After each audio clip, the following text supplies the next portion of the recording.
ఎంకమ్ or master of commerce admission ప్రాసెస్లో భాగంగా various universities మనకు ఎంట్రన్స్ టెస్ట్ అయితే కండక్ట్ చేయడం జరుగుతుంది. మీరు MCom or master of commerce entrance test కోసం ప్రిపేర్ అవుతున్న ఆస్పిరెంట్స్ అయినట్లయితే యాజ్ పర్ సిలబస్ ప్రకారం బిజినెస్ ఆర్గనైజేషన్ అండ్ మేనేజ్మెంట్ అనేది one of the important subject. మనకు ఈ సబ్జెక్ట్లో బెటర్ స్కోర్ తెచ్చుకోవాలి అంటే మనకు గత సంవత్సరం క్వశ్చన్ పేపర్స్ ప్రాక్టీస్ చేయడం అయితే వెరీ వెరీ వెరీ ఇంపార్టెంట్.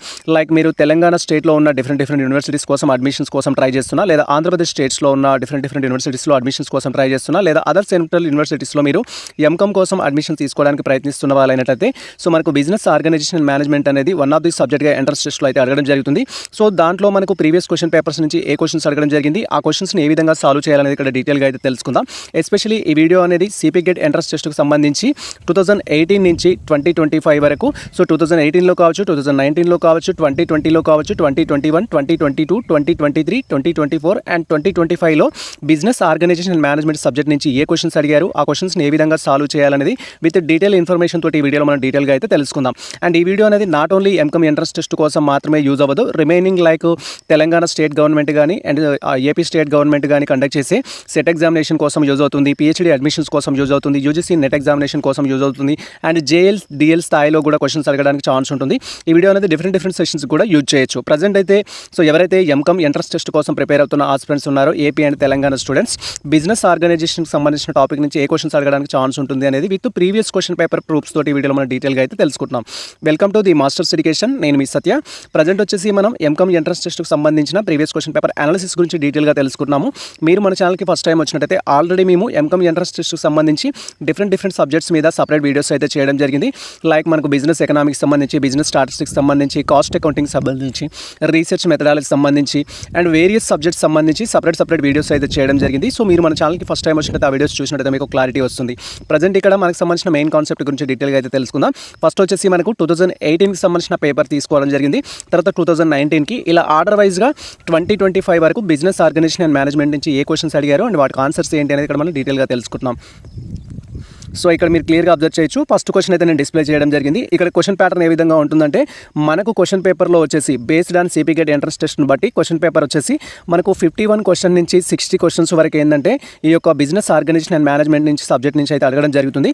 మీరు 2018 పేపర్ కనుక తీసుకున్నట్టయితే 51 క్వశ్చన్ ఏ విధంగా ఉంది అంటే ఇక్కడ మీరు క్లియర్గా అబ్జర్వ్ చేయొచ్చు. 51 క్వశ్చన్ ఎలా అయితే ఉందో అలా ఆర్డర్లో ఇవ్వడం జరిగింది. 2018 కావచ్చు, 19 కావచ్చు, సేమ్ ఆర్డర్లో అయితే మేము ఇక్కడ ఇన్సర్ట్ చేయడం జరిగింది. ఫస్ట్ మనకు 51 క్వశ్చన్ వచ్చేసి ఇక్కడ minerals from mines comes under which category అనేది ఇవ్వడం జరిగింది. మీరు ఇక్కడ క్లియర్గా అబ్జర్వ్ చేయొచ్చు. గనుల నుంచి ఖనిజంలు తవ్వడం ఏదైతే ఉంటుందో అది ఏ వర్గంలోకి వస్తుందని అయితే అడగడం జరిగింది. ఇది మనకు ఇండస్ట్రీస్ సంబంధించిన క్వశ్చన్.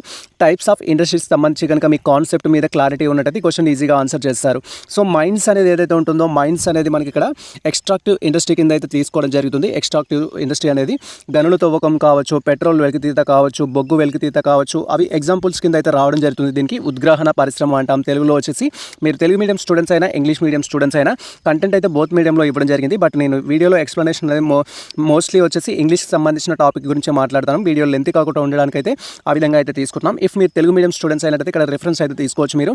అండ్ సేమ్ టైం ఈ కంప్లీట్ పీడిఎఫ్ ఏదైతే ఉంటుందో మనకు సంబంధించిన టెలిగ్రామ్ ఛానల్లో మేము పోస్ట్ చేస్తాము. మీరు అక్కడికి వెళ్ళి అయితే డౌన్లోడ్ చేసుకోవచ్చు. జస్ట్ మీరు టెలిగ్రామ్ ఛానల్లో జాయిన్ అయ్యి business organisation and management MCom entrance test previous questions అని కొట్టినట్టయితే మీకు రావడం జరుగుతుంది. ఆ విధంగా మీరు డౌన్లోడ్ అయితే చేసుకోవచ్చు. ఫస్ట్ క్వశ్చన్కి ఆన్సర్ వచ్చేసి ఏంటంటే మైన్స్కి సంబంధించి అడిగారు కాబట్టి మైన్స్ రిలేటెడ్ ఏంటి అంటే ఎక్స్ట్రాక్టివ్ ఇండస్ట్రీకి సంబంధించింది మైన్స్. తెలుగులో వచ్చేసి గనుల తవ్వకంకి సంబంధించి ఏదైతే ఉంటుందో ఉద్గ్రహణ పరిశ్రమకు సంబంధించి. నెక్స్ట్ అదర్ ఇండస్ట్రీస్ కూడా ఇవ్వడం జరిగింది. ఇక్కడ జెనెటిక్ ఇండస్ట్రీ ఇవ్వడం జరిగింది, మ్యానుఫ్యాక్చరింగ్ ఇండస్ట్రీ ఇవ్వడం జరిగింది, కన్స్ట్రక్షన్ ఇండస్ట్రీ అయితే ఇవ్వడం జరిగింది. జెనెటిక్ ఇండస్ట్రీకి ఉదాహరణ ఏంటంటే పశుపోషణ ఏదైతే ఉంటుందో అది మనం చెప్పుకోవచ్చు. ఇక్కడ జెనెటిక్ ఇండస్ట్రీకి సంబంధించి చేపల పెంపకం, కోళ్ళ పెంపకం కావచ్చు, నర్సరీకి సంబంధించి కావచ్చు, అండ్ తేనెటీగల పెంపకం కావచ్చు. ఇది ఎగ్జాంపుల్కి అయితే రావడం జరుగుతుంది. మ్యానుఫ్యాక్చరింగ్ ఇండస్ట్రీ వచ్చేసి ఏంటంటే ప్రొడక్షన్, గూడ్స్ అండ్ సర్వీస్ ఏదైతే ఉంటుందో ప్రొడక్షన్ చేయడం అనేది గూడ్స్ ఓన్లీ. గూడ్స్ కనుక ప్రొడ్యూస్ చేస్తే అది మనకు వచ్చేసి ఏంటంటే మ్యానుఫ్యాక్చరింగ్ ఇండస్ట్రీకి రావడం జరుగుతుంది. వస్త్ర తయారీ పరిశ్రమ అనేది మనకి ఎగ్జాంపుల్ తెలుసుకోవచ్చు. క్లాతింగ్ ఏదైతే ఉంటుందో అది. తర్వాత కన్స్ట్రక్షన్ ఇండస్ట్రీ అనేది ఈ రైల్వే బ్రిడ్జెస్ కావచ్చు, రోడ్స్ కావచ్చు, హౌసెస్ కావచ్చు, కన్స్ట్రక్షన్ ఏదైతే ఉంటుందో కన్స్ట్రక్షన్ డిపార్ట్మెంట్కి సంబంధించి కంప్లీట్గా ఆన్సర్ అయితే అది. అనదర్ క్వశ్చన్ మీరు ఇక్కడ క్లియర్గా అబ్జర్వ్ చేయొచ్చు. అనదర్ క్వశ్చన్ వచ్చేసి ఏంటంటే importing for the purpose of the exporting is noun as అనేది ఇవ్వడం జరిగింది. మనకు 4 ఆప్షన్స్ ఇచ్చారు. ఆప్షన్ ఏ వచ్చేసి ఇంపోర్ట్ ట్రేడ్ ఇచ్చారు, ఎక్స్పోర్ట్ ట్రేడ్ ఇచ్చారు, ఎంట్రీపోర్ట్ ట్రేడ్ ఇచ్చారు, ఇంపెక్స్ ట్రేడ్ అనేది ఇవ్వడం జరిగింది. తెలుగు మీడియం మీరు అబ్జర్వ్ చేసినట్లయితే ఎగుమతి కొరకు దిగుమతి చేయటకు ఏమంటారు అంటున్నారు. ఇక్కడ అమ్మడం కోసమే కొనడం అనే ప్రాసెస్ అనుకోవచ్చు. సింపుల్గా చెప్పాలంటే మీకు టైప్స్ ఆఫ్ ట్రేడ్కి సంబంధించి మనకు ట్రేడ్లో వచ్చేసి డొమెస్టిక్ ట్రేడ్ ఉంటుంది అండ్ అదేవిధంగా ఫారెన్ ట్రేడ్ అని ఉంటుంది. డొమెస్టిక్ ట్రేడ్లో మళ్ళీ డిఫరెంట్ టైప్స్ ఉంటాయి. రిటైల్ కావచ్చు, హోల్సేల్ కావచ్చు. అండ్ అదేవిధంగా ఫారెన్ ట్రేడ్ తీసుకున్నట్టయితే ఇంపోర్ట్ అనేది ఉంటుంది, ఎక్స్పోర్ట్ అనేది ఉంటుంది, ఎంట్రీ పోర్ట్ అనేది ఉంటుంది. సో ఇక్కడ మనకు ఇంపోర్టింగ్ అండ్ ఎక్స్పోర్టింగ్ కాంబినేషన్తో, రెండు కాంబినేషన్స్తో వచ్చేది ఏంటంటే ఎంట్రీ పోర్ట్ అయితే రావడం జరుగుతుంది. ఇంపోర్ట్ అంటేనేమో దిగుమతి వర్తకం. So we are purchasing goods from the another country. ఏదైనా ఒక కంట్రీ నుంచి మనం గూడ్స్ అనేది పర్చేస్ చేసి దాన్ని మనం ఏమంటామంటే ఇంపోర్ట్ అంటాం. సో మన దగ్గర ఉన్న గూడ్స్ని కనుక వేరే వాళ్ళకి సేల్ చేస్తే అది ఎక్స్పోర్ట్ అయితే అవడం కావాల్సి ఉంటుంది. మన దగ్గర గూడ్స్ లేకపోయినా ఒక దేశం నుంచి పర్చేజ్ చేసి వేరే ఒక దేశానికి కనుక మనం అమ్మినట్లయితే అది ఎక్స్పోర్ట్ అవుతుంది. దీన్నే మనము ఎంట్రీ పోర్ట్ అంటాం, మారువర్తకం అని కూడా చెప్పొచ్చు తెలుగులో వచ్చేసి. సో ఇది not related word. So first 3 words వచ్చేసి మనకు ఫారెన్ ట్రేడ్కి సంబంధించిన దాంట్లో అయితే రావడం జరుగుతుంది. అనదర్ వన్ మీరు ఇక్కడ క్లియర్గా అబ్జర్వ్ చేయొచ్చు. Chartered of A company is it's అని అయితే ఇవ్వడం జరిగింది. కంపెనీకి రాజ్యాంగం వంటిది ఏది అని అయితే ఇవ్వడం జరిగింది. మీరు ఇక్కడ క్లియర్గా అబ్జర్వ్ చేయొచ్చు. మనకు సంబంధించి 4 ఆప్షన్స్ అయితే ఇచ్చారు. కంపెనీకి రాజ్యాంగం వంటిది సంబంధించి సో మీకు మెమోరాండమ్ ఆఫ్ అసోసియేషన్కి సంబంధించి డిఫరెంట్ క్లాసెస్ అయితే ఉంటుంది. ఆన్సర్ వచ్చేసి ఇక్కడ మనకు మెమోరాండమ్ ఆఫ్ అసోసియేషన్. మీకు ఈ టాపిక్ తెలిసే ఉండాలి. అలాంటి one of the important topic మనకి ఇది మెమోరాండమ్ ఆఫ్ అసోసియేషన్ అనేది. కంపెనీకి ఇది రాజ్యాంగం వంటిది అని చెప్తాం, కంపెనీకి ఇది ఆత్మ వంటిది అని కూడా చెప్పడం జరుగుతుంది. దీంట్లో క్లాసెస్ అయితే ఉంటాయి. సో కంపెనీకి సంబంధించి ఎప్పుడు స్థాపించారు, ఎందుకోసం స్థాపించారు, ఎవరెవరు స్థాపించారు, కంపెనీ నేమ్ ఏంటి అనే ఫుల్ ఇన్ఫర్మేషన్ అయితే ఉంటుంది. అండ్ ఆర్టికల్ ఆఫ్ అసోసియేషన్ అనేది ఏంటంటే కంపెనీ రూల్స్ అండ్ రెగ్యులేషన్స్ అయితే దాంట్లో ఉంటాయి. కంపెనీ ఏ విధంగా రన్ అవ్వాలి అనేది కంపెనీకి సంబంధించిన ఇంటర్నల్ రూల్స్ అండ్ రెగ్యులేషన్స్ అనేది ఆర్టికల్స్ ఆఫ్ అసోసియేషన్లో అయితే ఉంటుంది. అండ్ అనదర్ వన్ ఇక్కడ చూడొచ్చు ప్రాస్పెక్టివ్స్ అనేది పబ్లిక్ కంపెనీస్ ఏవైతే ఉంటాయో అవి ఇంట్రడ్యూస్ చేయడం జరుగుతుంది. To capital collection, shares issue చేయడం కోసం ప్రజలకు వాళ్ళకి సంబంధించిన ఇన్ఫర్మేషన్ ఇచ్చేసి డేటా కలెక్షన్ చేసుకుంటాయి. దాని ద్వారా ఇన్వెస్ట్మెంట్ రిసీవ్ చేసుకోవడానికి పరిచయ పత్రం అయితే వాళ్ళు ఇంట్రడ్యూస్ చేయడం జరుగుతుంది. షేర్స్ పర్పస్ అనమాట. ఓన్లీ పబ్లిక్ కంపెనీస్ మాత్రమే ఇష్యూ చేస్తాయి. సో ఇవి మనకు chartered of the company it is అనేది రాజ్యాంగం ఏంటిదంటే సో మెమోరాండమ్ ఆఫ్ అసోసియేషన్ అనేది చెప్పొచ్చు. అనదర్ క్వశ్చన్ మీరు ఇక్కడ క్లియర్గా అబ్జర్వ్ చేయొచ్చు. అనదర్ క్వశ్చన్ సంబంధించిన ఇన్ఫర్మేషన్ అయితే ఇచ్చారు. In a limited liability partnership the minimum number of members is అని అయితే ఇవ్వడం జరిగింది. పార్ట్నర్షిప్ను కనుక తీసుకున్నట్టయితే పరిమిత బాధ్యత భాగస్వామ్యంలో కనిష్ట సభ్యుల సంఖ్య ఎంత అనేది క్వశ్చన్ అడిగారు తెలుగు మీడియంలో. దీంట్లో ఆప్షన్ 1 వచ్చేసి మనకు ఆప్షన్ ఏ 1 ఇచ్చారు, ఆప్షన్ 2 వచ్చేసి 2 ఇచ్చారు, ఆప్షన్ 3 ఇచ్చారు, తర్వాత 20 ఇచ్చారు. లిమిటెడ్కి సంబంధించి కనీసం అడిగారు, మ్యాక్సిమం అడగలేదు, కనీసం అడిగారు. సో కనీసం ఎంత అంటే 2 మెంబర్స్ ఉండాలి. పార్ట్నర్షిప్లో 2 ఆర్ మోర్ పార్టీస్ అయితే ఉంటుంది. ఇన్ కేస్ ఆఫ్ లిమిటెడ్ కావచ్చు, అదర్ థింగ్ కావచ్చు, మినిమం అయితే 2 మెంబర్స్ అయితే ఉండాల్సి ఉంటుంది. ఇది మీకు క్లియర్. 2006 ప్రకారం అయితే ఉంటుంది పార్ట్నర్షిప్ LLPకి సంబంధించి అయితే. అనదర్ వన్ క్లియర్గా అబ్జర్వ్ చేయొచ్చు. అనదర్ వన్ వచ్చేసి మనకు the certificate which states that all requirements of the Company Act have been complied with the regarding company registration is noun as అని ఇవ్వడం జరిగింది. సో కంపెనీ రిజిస్ట్రేషన్కి సంబంధించిన టాపిక్ నుంచి అయితే అడిగారు. కంపెనీ రిజిస్ట్రేషన్లో మనకు incorporation, free corporation, post corporation ఈ topics అయితే ఉంటాయి. దానికి సంబంధించిన టాపిక్ నుంచి క్వశ్చన్ అయితే అడిగారు. ఇక్కడ కంపెనీ నమోదుకు సంబంధించి కంపెనీ చట్టం ప్రకారం అవసరాలను నెరవేర్చినట్టు తెలిపే ధృవపత్రం ఏది అనేది ఇవ్వడం జరిగింది. సో ఇక్కడ క్లియర్ కట్ ఇన్ఫర్మేషన్ ఏంటంటే C1 అయితే కరెక్ట్ ఆన్సర్. మనకు సర్టిఫికేట్ ఆఫ్ ఇన్కార్పొరేషన్ అనేది నమోదు ధృవపత్రం ఏదైతే ఉంటుందో అది మనకు చెప్పొచ్చు ఇక్కడ క్లియర్గా. సో ఇది వచ్చినట్టయితే కంపెనీకి సంబంధించిన ఇన్కార్పొరేషన్ అయితే కంప్లీట్ అవ్వడం జరుగుతుంది. ఇది మనకు కంపెనీ ఇన్కార్పొరేషన్ సర్టిఫికేట్ అనేది చెప్తాము. అనదర్ క్వశ్చన్ మీరు ఇక్కడ క్లియర్గా అబ్జర్వ్ చేయొచ్చు. కంప్యూటేషనల్ స్కిల్స్ కమ్స్ అండర్ అనేది ఇవ్వడం జరిగింది. కంప్యూటేషనల్ స్కిల్స్ కమ్స్ అండర్ అని ఇవ్వడం జరిగింది. సో గణన లెక్కింపు నైపుణ్యాలు దేనికి కిందికి వస్తాయని చెప్పడం జరిగింది. ఇది డిసిషన్ మేకింగ్ స్కిల్ అవుతుందా, కాన్సెప్టువల్ స్కిల్ అవుతుందా, హ్యూమన్ స్కిల్ అవుతుందా, అండ్ టెక్నికల్ స్కిల్ అవుతుందా అని అడగడం జరిగింది. సో ఇది మనకు 14 ప్రిన్సిపల్స్ మేనేజ్మెంట్ టాపిక్ నుంచి అయితే అడగడం జరిగింది. సో ఇది వచ్చేసి ఏంటంటే కరెక్ట్ ఆన్సర్ మనకు 4th వన్ వచ్చేసి కరెక్ట్ ఆన్సర్ D అనేది టెక్నికల్ స్కిల్స్ అవుతుందన్నమాట. సో టెక్నికల్ స్కిల్స్లో గణన లెక్కింపు ఏదైతే ఉంటుందో కంప్యూటేషనల్ స్కిల్స్ కూడా టెక్నికల్ కింద అయితే రాసుకోవడానికి అయితే ఛాన్స్ ఉంటుంది. తర్వాత మనకి ఇక్కడ గైకునస్కి సంబంధించిన సిద్ధాంతం గురించి క్వశ్చన్ అడిగారు. Graicunas theory suggested the following span of management. So ఇక్కడ ఈ క్వశ్చన్ని మనకు వేరియస్ టైంలో అడగవచ్చు. స్పాన్ ఆఫ్ మేనేజ్మెంట్ అనేది ఎవరు సజెస్ట్ చేశారని కూడా అడగవచ్చు. సో మీరు ఇది గుర్తుంచుకోవాలి ఖచ్చితంగా. స్పాన్ ఆఫ్ మేనేజ్మెంట్ అనేది ఏంటంటే కంట్రోల్ చేయడం. సో ఒక కంపెనీలో ఉన్న ఎంప్లాయీస్ని కంట్రోల్ చేసే ప్రాసెస్ ఏదైతే ఉంటుందో దాన్ని మనం స్పాన్ ఆఫ్ మేనేజ్మెంట్ అనేది చేయడం జరుగుతుంది. దాన్ని ఎవరు ఇంట్రడ్యూస్ చేయడం జరిగిందంటే గైకునస్ అయితే ఇంట్రడ్యూస్ చేయడం జరిగింది. సో దీనికి సంబంధించి క్వశ్చన్స్ అయితే అడిగారు. దాంట్లో లిమిట్ అనేది అయితే ఉండదు. సో దాంట్లో ఎంతమంది లిమిట్స్ ఉంటారనేది ఇక్కడ 7 పీపుల్స్ ఇచ్చారు, 9 పీపుల్స్ ఇచ్చారు, 13 పీపుల్స్ ఇచ్చారు. ఇది ఏది కూడా కాదనమాట. సో 4th వన్ వచ్చేసి కరెక్ట్ ఆన్సర్. మీకు ఇక్కడ number of people is not important అనేది చెప్పడం జరిగింది. సో అకార్డింగ్ టు ఆయన ప్రకారం ఏంటంటే స్పాన్ ఆఫ్ మేనేజ్మెంట్ అనేది డిపెండ్స్ ఆన్ ది మేనేజర్ మీద డిపెండ్ అయి ఉంటుంది. సో వ్యక్తులు 2 ఉంటేనే కంట్రోల్ చేయగలుగుతారు, 3 ఉంటేనే కంట్రోల్ చేయగలుగుతారు అనే రూల్స్ అండ్ రెగ్యులేషన్స్ అయితే లేవన్నమాట. బట్ ఇక్కడ ఇంపార్టెంట్ థింగ్ ఏంటి అంటే ఎంతమందిని కంట్రోల్ చేయడం కాదు, అది ఎవరు ఇంట్రడ్యూస్ చేశారనేది.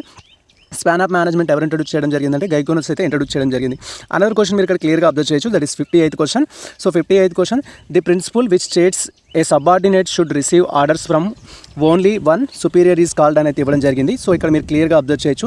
ఒక ఉద్యోగి ఒకే పై ఉద్యోగి నుంచి ఆదేశాలు పొందాలని చెప్పే సూత్రం ఏది అనేది ఇవ్వడం జరిగింది. సో ఇక్కడ unity of direction, unity of scholar, unity of discipline, unity of command అనేది ఇవ్వడం జరిగింది. మనకి ఇది 14 ప్రిన్సిపల్స్ అయితే రావడం జరిగింది.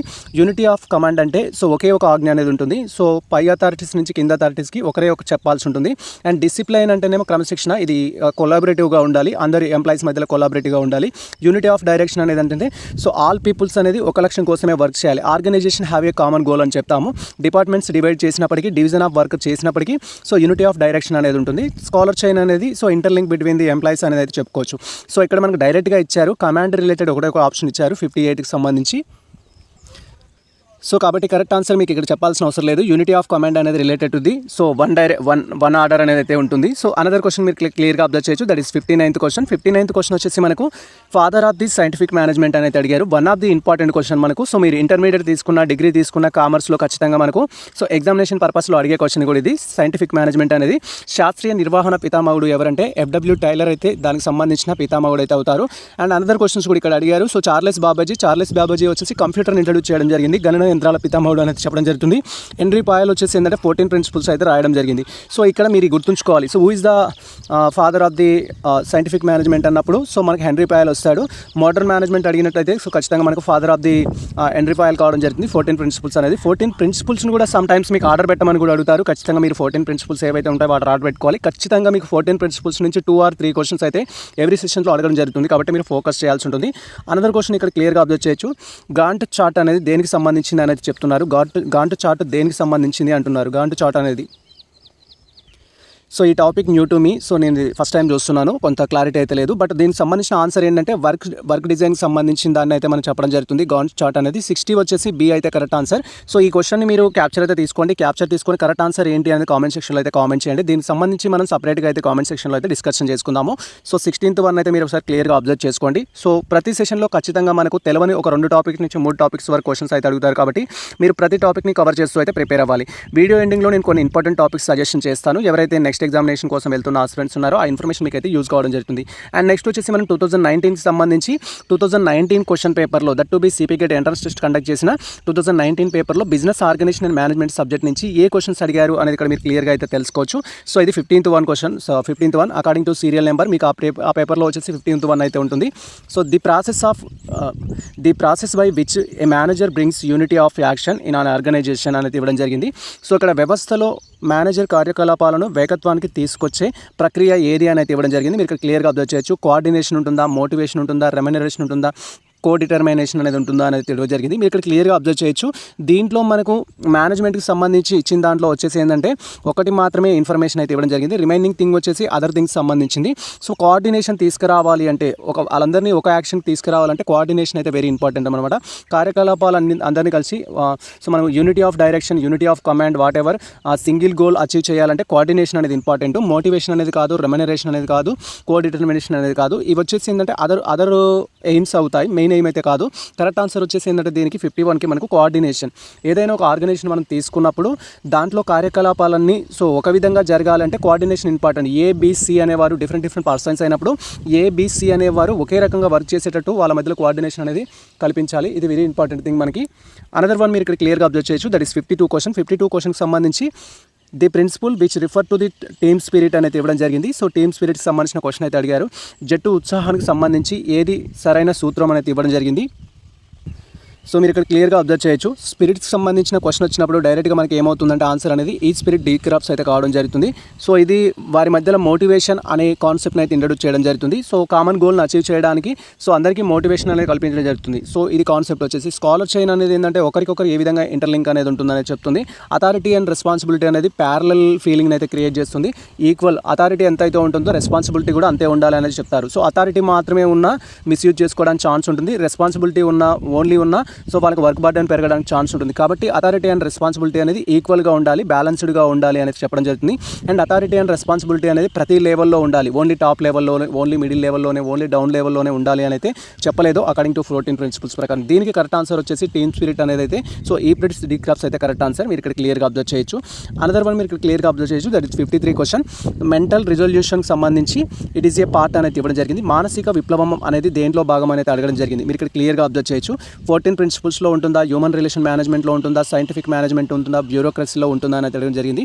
14 ప్రిన్సిపల్స్ సంబంధించి జస్ట్ ఏంటంటే రూల్స్ అండ్ రెగ్యులేషన్స్ చెప్పడం జరిగింది. మేనేజర్ అనేవారు సో కామన్ గోల్ని అచీవ్ చేయడానికి ఏం చేయాలి అనేది దాంట్లో అయితే క్లియర్గా మెన్షన్ చేశారు మనకు 14 ప్రిన్సిపల్స్లో. హ్యూమన్ రిలేషన్స్ అనేది ఓన్లీ ఇక్కడ ఏంటి అంటే మానవ సంబంధాలకు విలువనైతే ఇవ్వడం జరుగుతుంది, మానవ సంబంధాలకి.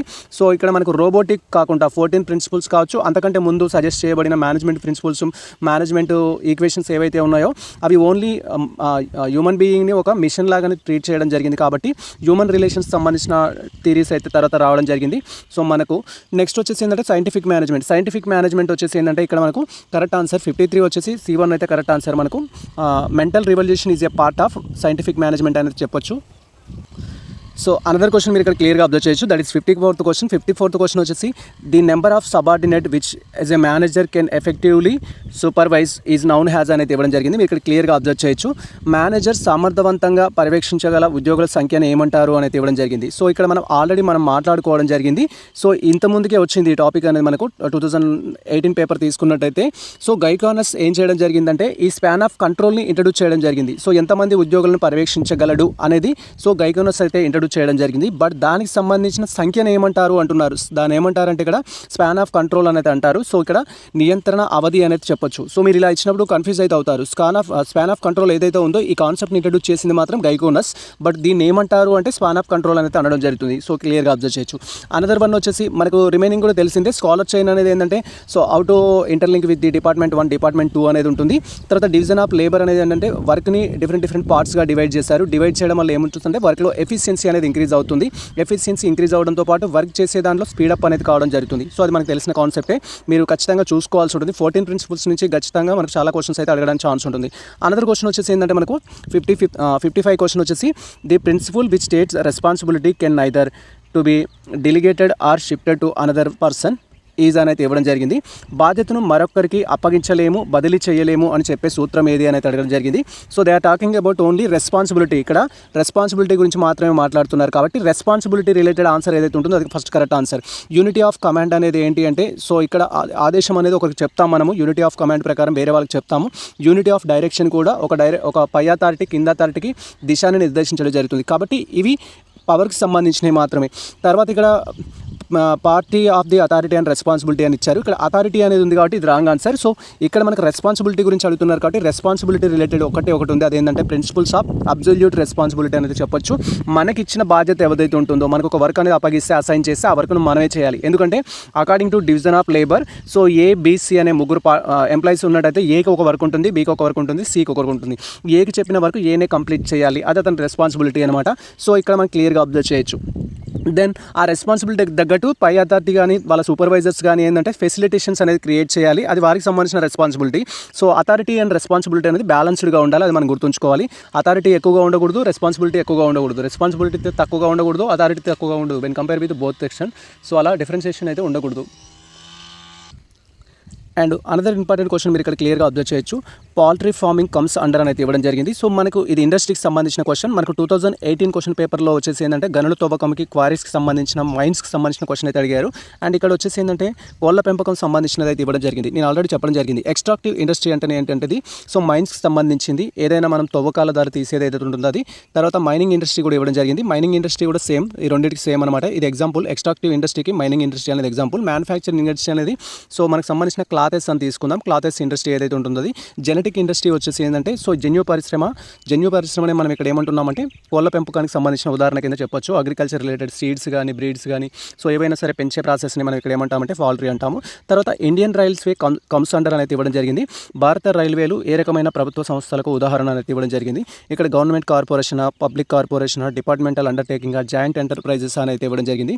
సో గవర్నమెంట్ కార్పొరేషన్స్ కాదు, పబ్లిక్ కార్పొరేషన్స్ కాదు, జాయింట్ ఎంటర్ప్రైజెస్ కాదు. సో ఇది రైల్వే డిపార్ట్మెంట్ కింద ట్రీట్ చేస్తాము. Railways all under the department of railways అయితే ఉంటుంది. సో ఇది కరెక్ట్ ఆన్సర్ వచ్చేసిందంటే డిపార్ట్మెంటల్ సంస్థల కింద అయితే ట్రీట్ చేయడం జరుగుతుంది. సో ఇది ఇంపార్టెంట్ క్వశ్చన్, మీకు కొంచెం న్యూ అనిపించవచ్చు ఒకవేళ అనిపిస్తే ఈ క్వశ్చన్, ఇది మీరు నోట్ చేసి పెట్టుకోండి. 57 క్వశ్చన్ అయితే. అనదర్ వన్ మీరు ఇక్కడ క్లియర్గా అబ్జర్వ్ చేయొచ్చు. అనదర్ వన్ వచ్చేసి the official signature of joint stock company means అనేది ఇవ్వడం జరిగింది. జాయింట్ స్టాక్ కంపెనీ అధికారం సంతకం అంటే ఏంటి? సో ఇది one of the easiest question and ఖచ్చితంగా మీరు జాయింట్ స్టాక్ కంపెనీ ఫీచర్స్ నేర్చుకుంటే దాంట్లో ఇది ఉండడం జరుగుతుంది. Signature of the managing director, signature of the manager, chairman, signature of the promoter అనేది ఇవ్వడం జరిగింది. సో ఈ సిగ్నేచర్ అయితే కాదు, బికాస్ మనుషులకైతే సిగ్నేచర్ అనేది ఉంటుంది ఇఫ్ రికగ్నైజేషన్ చేయడం కోసం. బట్ కంపెనీస్కి ఏంటంటే సీల్ అనేది ఉంటుంది, కామన్ సీల్ అనేది ఉంటుంది. కామన్ సీల్ అధికార ముద్ర అనేది చెప్తాం తెలుగు మీడియంలో వచ్చేసి. జాయింట్ స్టాక్ కంపెనీకి అధికార సంతకం ఏంటంటే అధికార ముద్ర కింద అయితే ట్రీట్ చేయడం జరుగుతుంది. It just like A signature of the company అనుకోవచ్చు, ఫాస్ట్ ఫుడ్ ఆఫ్ కంపెనీ అని కూడా చెప్పుకోవచ్చు ఇన్స్టాంట్ ఆఫ్ ది లోగోకి సంబంధించి అయితే. అనదర్ వన్ మనం ఇక్కడ క్లియర్గా అబ్జర్వ్ చేయొచ్చు. సో అనదర్ వన్ ఇక్కడ క్లియర్గా అబ్జర్వ్ చేసినట్లయితే ది లయబిలిటీ ఆఫ్ కర్త అనేది ఇవ్వడం జరిగింది. సో లయబిలిటీ ఆఫ్ కర్త అనేది it should be treated like A unlimited liability అయితే ఉంటుంది. సో మనకు హిందూ అవిభక్త కుటుంబంలో కర్త యొక్క బాధ్యత ఎలా ఉంటుందంటే అన్లిమిటెడ్ అయితే ఉంటుంది. సో తను ఎంతైతే అప్పు పెట్టడం జరుగుతుందో దానికి మొత్తానికి తనే రీపే చేయాల్సి ఉంటుంది. ఫుల్ రెస్పాన్సిబిలిటీ అయితే తీసుకోవాలి. లాస్ వచ్చినట్టయితే సమ్ టైమ్స్ అసెట్స్ అనేది సేల్ చేయాల్సి ఉంటుంది. మొత్తానికి కంపెనీ కూడా కొలాప్స్ అవ్వడానికి అయితే ఛాన్స్ ఉంటుంది. జస్ట్ లైక్ సోల్ ట్రేడర్ ఏవైతే ఉంటుందో సోల్ ప్రొప్రైటర్షిప్లో కూడా అన్లిమిటెడ్ లయబిలిటీ అనేది ఉంటుంది. పార్ట్నర్షిప్లో కూడా అన్లిమిటెడ్ లయబిలిటీ అనేది ఉంటుంది. సో లిమిటెడ్ పార్ట్నర్షిప్లో తప్ప. సో సోల్ ప్రొప్రైటర్షిప్కి అన్లిమిటెడ్ లయబిలిటీ ఉంటుంది, పార్ట్నర్షిప్కి అన్లిమిటెడ్ లయబిలిటీ ఉంటుంది అండ్ జాయింట్ హిందూ ఫ్యామిలీకి సంబంధించి కూడా అన్లిమిటెడ్ లయబిలిటీ అయితే ఉంటుంది. సో ఇది మనం గుర్తుంచుకోవాల్సిన ఇంపార్టెంట్ ఫీచర్. మీరు features of the joint Hindu ఫ్యామిలీకి సంబంధించి అడ్వాంటేజ్ డిసడ్వాంటేజ్ సంబంధించిన టాపిక్ చూసినా కూడా ఆన్సర్ అయితే వస్తుంది. Limited of the face value of shares అని అయితే ఉంటారు.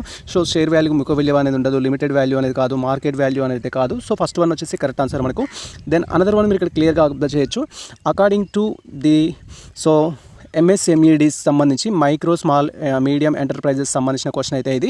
సో యాక్ట్ 2006 ప్రకారం micro manufacturing enterprises and enterprises where investment in a plant and machinery అనేది ఇవ్వడం జరిగింది. సో మనకు 2006 చట్టం ప్రకారం సూక్ష్మ తయారీ సంస్థల్లో ప్లాంట్ మరియు యంత్రాల మీద ఎంతవరకు పెట్టుబడి ఉండాలి అనేది రూల్ అయితే. సో ఇది మీరు MSMEs సంబంధించి లాస్ట్ యూనిట్లో ఉంటుంది. మనకు BYM తీసుకున్నట్టయితే లేదా ఇంటర్మీడియట్ సిలబస్ తీసుకున్నా కూడా. సో ఈ క్వశ్చన్ వచ్చేసి కరెక్ట్ ఆన్సర్ వచ్చేసి ఏంటంటే డస్ నాట్ ఎక్స్టీడ్ ది 25 lakhs మించకూడదు అనమాట. 60 క్వశ్చన్ వచ్చేసి. సో ఆన్సర్ వచ్చేసి ఏంటంటే ఇది. సో 60 క్వశ్చన్ వచ్చేసి ఆన్సర్ మనకు ఏ అయితే కరెక్ట్ ఆన్సర్. ఈ క్వశ్చన్ కూడా మీరు క్యాప్చర్ అయితే తీసి పెట్టుకోండి. దీంట్లో మనకి ఏంటంటే డిఫరెంట్ కంపెనీస్కి డిఫరెంట్ విధంగా ఇన్ఫర్మేషన్ ఉంటుంది. ఇన్వెస్ట్మెంట్ ఎంత ఉండాలి అండ్ క్యాపిటల్ ఎంత, దానికి సంబంధించిన క్యాపిటల్ కావచ్చు, లయబిలిటీస్ ఎంత ఉండాలి అండ్ దానికి సంబంధించిన షేర్ వాల్యూ ఇంట్రడ్యూస్ చేసేటప్పుడు ఎలా ఇంట్రడ్యూస్ చేస్తారో ఆల్ థింగ్స్ అనేది కవర్ చేస్తూ మీరు ఈ టాపిక్ ప్రిపేర్ అవ్వాలి. 60 క్వశ్చన్ అయితే మనకు వెరీ ఇంపార్టెంట్. సో దీంట్లోకి వెళ్ళి డిఫరెంట్ వెర్షన్స్లో క్వశ్చన్ అడగడానికి ఛాన్స్ ఉంటుంది. అండ్ ఈ క్వశ్చన్ అయితే మీరు సంబంధించి గూగుల్ చేసి కరెక్ట్ ఆన్సర్ ఏంటి అనేది కూడా ట్రై చేయండి. కరెక్ట్ ఆన్సర్ అయితే దీనికి 60 వచ్చేసి మనకు ఏనే. బట్ మీరు వచ్చేసి ఏంటంటే కొంత రిఫరెన్స్ అయితే తీసుకోండి దీనికి సంబంధించి, మనకి ఎక్కువ సార్లు అడగడానికి అయితే ఛాన్స్ ఉంటుంది. అనదర్ క్వశ్చన్ మీరు ఇక్కడ క్లియర్గా అబ్జర్వ్ చేయొచ్చు. అనదర్ క్వశ్చన్ మనకు ఎంకమ్ ఎంట్రన్స్ టెస్ట్కి సంబంధించి 2020లో business organisation and management subject నుంచి ఏ టాపిక్స్ అడిగారు, వాటికి ఏ విధంగా సాల్వ్ చేయాలనేది అయితే మీరు ఇక్కడ క్లియర్గా అబ్జర్వ్ చేయొచ్చు. ఇది మనకు 2020కి సంబంధించిన క్వశ్చన్ పేపర్. అండ్ 2020 క్వశ్చన్ పేపర్లో వచ్చేసి ఫస్ట్ క్వశ్చన్ ఏమి అడిగారంటే మనకి ఇక్కడ which of the following is include the in the future of oligopoly సంబంధించి అయితే అడిగారు. యాక్చువల్గా ఇది మనకు ఓల్గోపాలి అనేది economics related question. So BYM సంబంధించిన క్వశ్చన్ కాదు. కాఫీ చేసేటప్పుడు మేబీ దీంట్లోకి వచ్చి ఉంటుంది. సో ఓల్గోపాలి అంటే ఏం లేదు. సో ఓల్గోపాలిలో వచ్చేసి తక్కువ మెంబర్స్ అయితే ఉండడం జరుగుతుంది. దానికి ఎంట్రీస్కి అనేది అడ్డంకులు ఉంటాయి. ఆల్ థింగ్స్ అనేది కంట్రోల్లో అయితే ఉంటుంది. Control of remaining partners, remaining members ఎవరైతే ఉంటారో వాళ్ళ చేతిలో ఉంటుంది ఓల్గోపాలి అనేది. సో ప్రవేశానికి అడ్డంకులు ఉంటాయి. తర్వాత నిర్ణయాలు తీసుకోవడంలో పరస్పరం ఆధారపడుతుంటారు. సో మనం ప్రైస్ డిసైడ్ చేస్తాము కానీ వేరే వాళ్ళతో మాట్లాడుకొని డిసైడ్ చేయాల్సి ఉంటుంది. తక్కువ మంది ఉంటారు కాబట్టి వాళ్ళందరూ మాట్లాడుకొని ప్రైస్ డిసైడ్ చేయాల్సి ఉంటుంది. తక్కువ సంఖ్యలో సెల్లర్స్ ఉంటారు. సో పైవన్నీ అయితే కరెక్ట్ ఆన్సర్ అనమాట దీనికి ఓల్గోపాలికి సంబంధించి. మార్కెట్లో చాలా ఇంపార్టెంట్ అనమాట. మోనోపాలి, ఓలోపాలి, మోనోపాలిస్టిక్ అవన్నీ మీరు కవర్ చేస్తూ ప్రిపేర్ అవ్వాల్సి ఉంటుంది. ఆల్రెడీ మేము ఎకనామిక్స్ సబ్జెక్ట్ సంబంధించి సపరేట్ వీడియో చేసాం. ఆ వీడియో చూసినా మీకు క్లారిటీ వస్తుంది. అంటే లాస్ట్ ప్రీవియస్ క్వశ్చన్ పేపర్స్ నుంచి వీడియో అయితే చేయడం జరిగింది. తర్వాత the liability of sole trader is అనేది ఇవ్వడం జరిగింది. సొంత వ్యాపారికి సంబంధించి సొంత వ్యాపారి క్వశ్చన్ మీరు ఇక్కడ క్లియర్గా అబ్జర్వ్ చేసినట్లయితే సొంత వ్యాపారి సోల్ ట్రేడర్ యొక్క రుణ బాధ్యత ఏమిటి అనేది ఇవ్వడం జరిగింది. సో సేమ్ క్వశ్చన్ ఇంతకుముందుకి మనం మాట్లాడుకున్నాము. జాయింట్ హిందూ ఫ్యామిలీకి కానీ పార్ట్నర్షిప్ తీసుకున్నా లేదా సోల్ ట్రేడర్ తీసుకున్నా కూడా అన్లిమిటెడ్ లయబిలిటీ అయితే ఉంటుంది. మీరు ఇక్కడ క్లియర్గా అబ్జర్వ్ చేయొచ్చు. అన్లిమిటెడ్ లయబిలిటీ అయితే ఉంటుంది. సో ఇది మనకు సోల్ ట్రేడర్కి సంబంధించిన లయబిలిటీకి సంబంధించి. లిమిటెడ్ క్యాపిటల్ అనేది కూడా కరెక్టే. బట్ అక్కడ ఏమడిగాడంటే లయబిలిటీ గురించి అడిగాడు. లయబిలిటీ కాబట్టి ఇది మనకు కరెక్ట్ ఆన్సర్ అనమాట. రుణ బాధ్యత ఏంటంటే అపరిమిత రుణ బాధ్యత అయితే ఉంటుంది. సో ఇఫ్ లాస్ వచ్చినట్టయితే కంపెనీ అనేది క్లోజ్ చేయడం, బిజినెస్ అనేది క్లోజ్ చేయడానికి పాసిబిలిటీస్ ఎక్కువగా ఉంటాయన్నమాట. మీరు గుర్తుంచుకోవాల్సి ఉంటుంది. సో సేమ్ ఫీచర్ దేని అనుకుంటుంది మనకు ఈ యొక్క సోల్ ట్రేడర్కి ఉంటుంది, పార్ట్నర్షిప్లు ఉంటుంది అండ్ సేమ్ టైం మనకు జాయింట్ హిందూ ఫ్యామిలీకి కూడా ఉంటుంది. పార్ట్నర్షిప్లో లిమిటెడ్ పార్ట్నర్షిప్ తప్ప remaining A type of business అయినా కూడా అన్లిమిటెడ్ లయబిలిటీ అనేది ఉంటుంది. అనదర్ క్వశ్చన్ మీరు ఇక్కడ క్లియర్గా అబ్జర్వ్ చేయొచ్చు. ఏ partnership concern can be register under the partnership act అనేది ఇవ్వడం జరిగింది. పార్ట్నర్షిప్కి రిజిస్ట్రేషన్ యాక్ట్ అయితే ఉంటుంది, అది 1932 అయితే ఉంటుంది, 1932 అనేది. అండ్ ఇది 1956 అనేది కంపెనీస్ యాక్ట్. 1956తో పాటు 2013 ద్వారా కూడా కంపెనీస్ అయితే రిజిస్టర్ చేయడం జరుగుతుంది. 1956 కానీ 2013 యాక్ట్ ప్రకారం కానీ కంపెనీస్ అయితే రిజిస్టర్ చేసుకుంటారు. 1932 ప్రకారం అయితే మాత్రం పార్ట్నర్షిప్ అనేది రిజిస్ట్రేషన్ చేసుకోవాలి. బట్ రిజిస్ట్రేషన్ అనేది నాట్ మ్యాండేటరీ పార్ట్నర్షిప్కి. సో వాళ్ళకి పార్ట్నర్షిప్ డీడ్ ప్రకారం ఆ రూల్స్ అండ్ రెగ్యులేషన్స్ పార్ట్నర్షిప్ డీడ్లో రాసుకుంటే, అగ్రిమెంట్లో రాసుకుంటే సరిపోతుంది. తర్వాత a public limited company must have at least అనేది ఇవ్వడం జరిగింది. పబ్లిక్ కంపెనీ ఏదైతే ఉందో సో రిజిస్ట్రేషన్ చేసుకోవాలంటే కనీసం ఎంత మెంబర్స్ ఉండాలి అనేది అయితే క్వశ్చన్ ఇక్కడ. So in case of private company minimum 2 members ఉండాలి, మ్యాక్సిమం వచ్చేసి 50 మెంబర్స్ అకార్డింగ్ టు 1956 యాక్ట్ ప్రకారం. ఒకవేళ 2013 యాక్ట్ ప్రకారం అయితేనేమో సో 200 మెంబర్స్ అయితే ఉంటారు మనకు. ప్రైవేట్ కంపెనీ తీసుకున్నట్టయితే ప్రైవేట్ కంపెనీలో వచ్చేసి 200 మెంబర్స్ అనేది మ్యాక్సిమం ఉండొచ్చు. ఇది ప్రైవేట్ కంపెనీకి సంబంధించి. అడిగింది ఏంటి, పబ్లిక్ కంపెనీ అడిగారు కాబట్టి పబ్లిక్ కంపెనీకి మినిమం 7 మెంబర్స్ ఉంటారు, మ్యాక్సిమం వచ్చేసి అన్లిమిటెడ్ ఉంటారు. అది 1956 ప్రకారమైన 2013 ప్రకారమైన అన్లిమిటెడ్ ఉంటారు. మినిమం ఎంత అంటే 7 మెంబర్స్ అనేది correct answer. So sorry for that, 7 members అనేది B1 అయితే కరెక్ట్ ఆన్సర్. సో రిమైనింగ్ అయితే కాదు, 3 మెంబర్స్ కాదు, అది కాదు. అండ్ పార్ట్నర్షిప్ తీసుకున్నట్టయితే మినిమం 2 మెంబర్స్ ఉంటుంది, మ్యాక్సిమం 20 మెంబర్స్ అనేది ఉంటుంది. In case of banking section 10 members అయితే ఉంటుంది. ప్రైవేట్ పార్ట్నర్షిప్ తీసుకున్నట్టయితే పార్ట్నర్షిప్లో లిమిటెడ్ సోర్సెస్ అనేది. అండ్ అదేవిధంగా కోఆపరేటివ్ సొసైటీ తీసుకున్నట్టయితే మినిమం 10 మెంబర్స్ అయితే ఉంటారు. ఏదైనా ఒక కోఆపరేటివ్ సొసైటీ అనేది రిజిస్ట్రేషన్ చేయాలంటే మినిమం 10 మెంబర్స్ అయితే ఉండాల్సి ఉంటుంది. తర్వాత మనం ఇక్కడ క్లియర్గా అబ్జర్వ్ చేయొచ్చు. A statutory company or corporation is one which is incorporate అనేది ఇవ్వడం జరిగింది. శాసనబద్ధమైన లేదా కార్పొరేషన్ ఎలా స్థాపించబడుతుంది అని అంటున్నారు. సో శాసనబద్ధమైన కార్పొరేషన్ అనేది ఎలా స్థాపించబడుతుంది అంటే so option A and B అయితే అవుతుంది. సో ఇది మనకు పార్లమెంట్ ద్వారా కానీ లేదా శాసనసభ ద్వారా కానీ, పార్లమెంటు శాసనసభ రెండు ఈక్వల్గా ఉంటాయి. ఇది సెంట్రల్ లెవెల్లో ఉంటుంది, స్టేట్ లెవెల్లో ఉంటుంది. కాబట్టి సో ఈ కార్పొరేషన్స్ ఎలా స్థాపిస్తాయి అంటే మనకు బీసీ కార్పొరేషన్స్ లైక్ అలాంటివి పార్లమెంట్ ద్వారా స్థాపించవచ్చు లేదా శాసనసభ ద్వారా కూడా స్థాపించవచ్చు. రెండు కనుక ఉంటేనేమో రెండున్న ఆన్సర్ చూజ్ చేసుకోవాలి. ఒకటే ఉంది అనుకుంటే ఈ రెండిట్లో ఏదైనా ఒకటే ఉంది అనుకుంటే ఆప్షన్స్లో ఆ ఒకటిలో ఏదో ఒకటి చూజ్ చేసుకోవాలి. ఇక్కడ కరెక్ట్ ఆన్సర్ పార్లమెంట్ కరెక్ట్ ఆన్సరే అండ్ బి స్టేట్ లెజిస్లేచర్ కూడా కరెక్ట్ ఆన్సరే. కాబట్టి ఈ రెండు ఉన్నది ఏముందంటే ఇక్కడ D1 అయితే కరెక్ట్ ఆన్సర్ మనకి. అనదర్ వన్ మీరు క్లియర్గా అబ్జర్వ్ చేయొచ్చు. Under the companies act 2013 the maximum number of the members in private company అనేది ఇవ్వడం జరిగింది. ఇప్పుడే మనం చెప్పుకున్నాము. సో 2013 యాక్ట్ ప్రకారం మనం తీసుకున్నట్టయితే public company and private company PVT, okay. So minimum members అనేవాళ్ళు 7 మెంబర్సే ఇక్కడ దీనికి.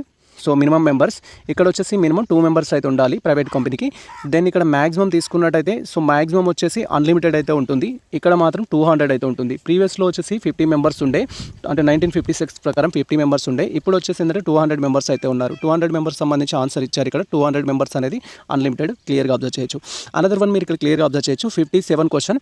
The first step in organisation process అనేది ఇవ్వడం జరిగింది. వ్యవస్థీకరణలో సో మొదటి దశ ఏది అంటున్నారు. సో ఏదైనా ఒక ఆర్గనైజేషన్ మనం స్థాపించాలి అంటే, ఏదైనా ఒక ఈవెంట్ మనం స్థాపించాలంటే దానికి ఫస్ట్ ఏంటంటే ఐడెంటిఫికేషన్ ఆఫ్ వర్క్ అనేది అయితే ఉంటుంది. ఇది మనకి important. Identification of idea, introduction of idea అనేది ఇంపార్టెంట్. డివిజన్ ఆఫ్ వర్క్ కాదు, డివిజన్ గ్రూపింగ్ కాదు, ఎస్టాబ్లిషింగ్ ఫార్మల్ రిపోర్టింగ్ కాదు. ఫస్ట్ మెయిన్ ఎయిమ్ ఏంటి అంటే ఐడెంటిఫికేషన్ ఆఫ్ ది వర్క్ అనేది ఫస్ట్ ఎయిమ్. తర్వాత the concept of MBO, management by objectives introduced by అనేది ఇవ్వడం జరిగింది. సో ఇక్కడ మీరు క్లియర్గా అబ్జర్వ్ చేయొచ్చు. మేనేజ్మెంట్ బై ఆబ్జెక్టివ్స్ అనేది ఇంట్రడ్యూస్ చేసింది ఎవరంటే డక్కర్ అయితే ఇంట్రడ్యూస్ చేయడం జరిగింది. ఇది వెరీ ఇంపార్టెంట్ మనకు డక్కర్కి సంబంధించి. ఎంట్రీ బాయ్లో వచ్చేసి ఏంటంటే 14 ప్రిన్సిపల్స్ అనేది ఇంట్రడ్యూస్ చేయడం జరుగుతుంది. 14 ప్రిన్సిపల్స్. FW ట్రైలర్ వచ్చేసి ఏంటంటే సైంటిఫిక్ మేనేజ్మెంట్కి ఈయన హెడ్ అనమాట. దాని father of the scientific management అని చెప్పొచ్చు. సో వీరికి సంబంధించిన క్వశ్చన్స్ మాక్సిమం అవే అడుగుతారు. SW ట్రైలర్ ఇస్తే సైంటిఫిక్ మేనేజ్మెంట్ ఇస్తారు. ఎంట్రీ బాయ్ ఇస్తే 14 ప్రిన్సిపల్స్ రిలేటెడ్ ఇస్తాడు. పీటర్ డక్కర్ ఇచ్చిందనుకో ఖచ్చితంగా MBO అయితే ఇవ్వడం జరుగుతుంది. సో మీరు అది గుర్తుంచుకోవాల్సి ఉంటుంది. అనదర్ వన్ వచ్చేసి మనకు span of control is based on theory of relationship is developed by. ఇది వెరీ వెరీ ఇంపార్టెంట్. ఇప్పటికీ 3 సెషన్స్లో వచ్చింది మనకు. 2018లో వచ్చింది, 2019లో వచ్చింది అండ్ నవ్వు కూడా రావడం జరిగింది. ఇది ఎవరు ఇంట్రడ్యూస్ జరిగింది? గైకోనస్ అయితే ఇంట్రడ్యూస్ జరిగింది. దేనికోసం?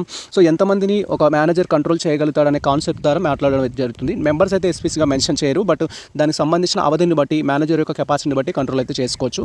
అనదర్ క్వశ్చన్ మీరు ఇక్కడ క్లియర్గా అబ్జర్వ్ చేయొచ్చు. అనదర్ క్వశ్చన్ వచ్చేసి మనకు the ability or capacity to the influence the behaviour attitude of individual is noun as అనేది ఇవ్వడం జరిగింది. ఇతరుల ప్రవర్తన లేదా వైఖరిని ప్రభావితం చేసే సామర్థ్యాన్ని ఏమంటారు అనేది. సో అథారిటీ అనేది అఫీషియల్ అనమాట. సో దీన్ని సామర్థ్యం అని చెప్పలేము. అకౌంటబిలిటీ అనేది కాదు. అకౌంటబిలిటీ అండ్ రెస్పాన్సిబిలిటీ అనేది ఏంటంటే సో మనకు ఫెసిలిటేషన్ సంబంధించినవి ఇవి.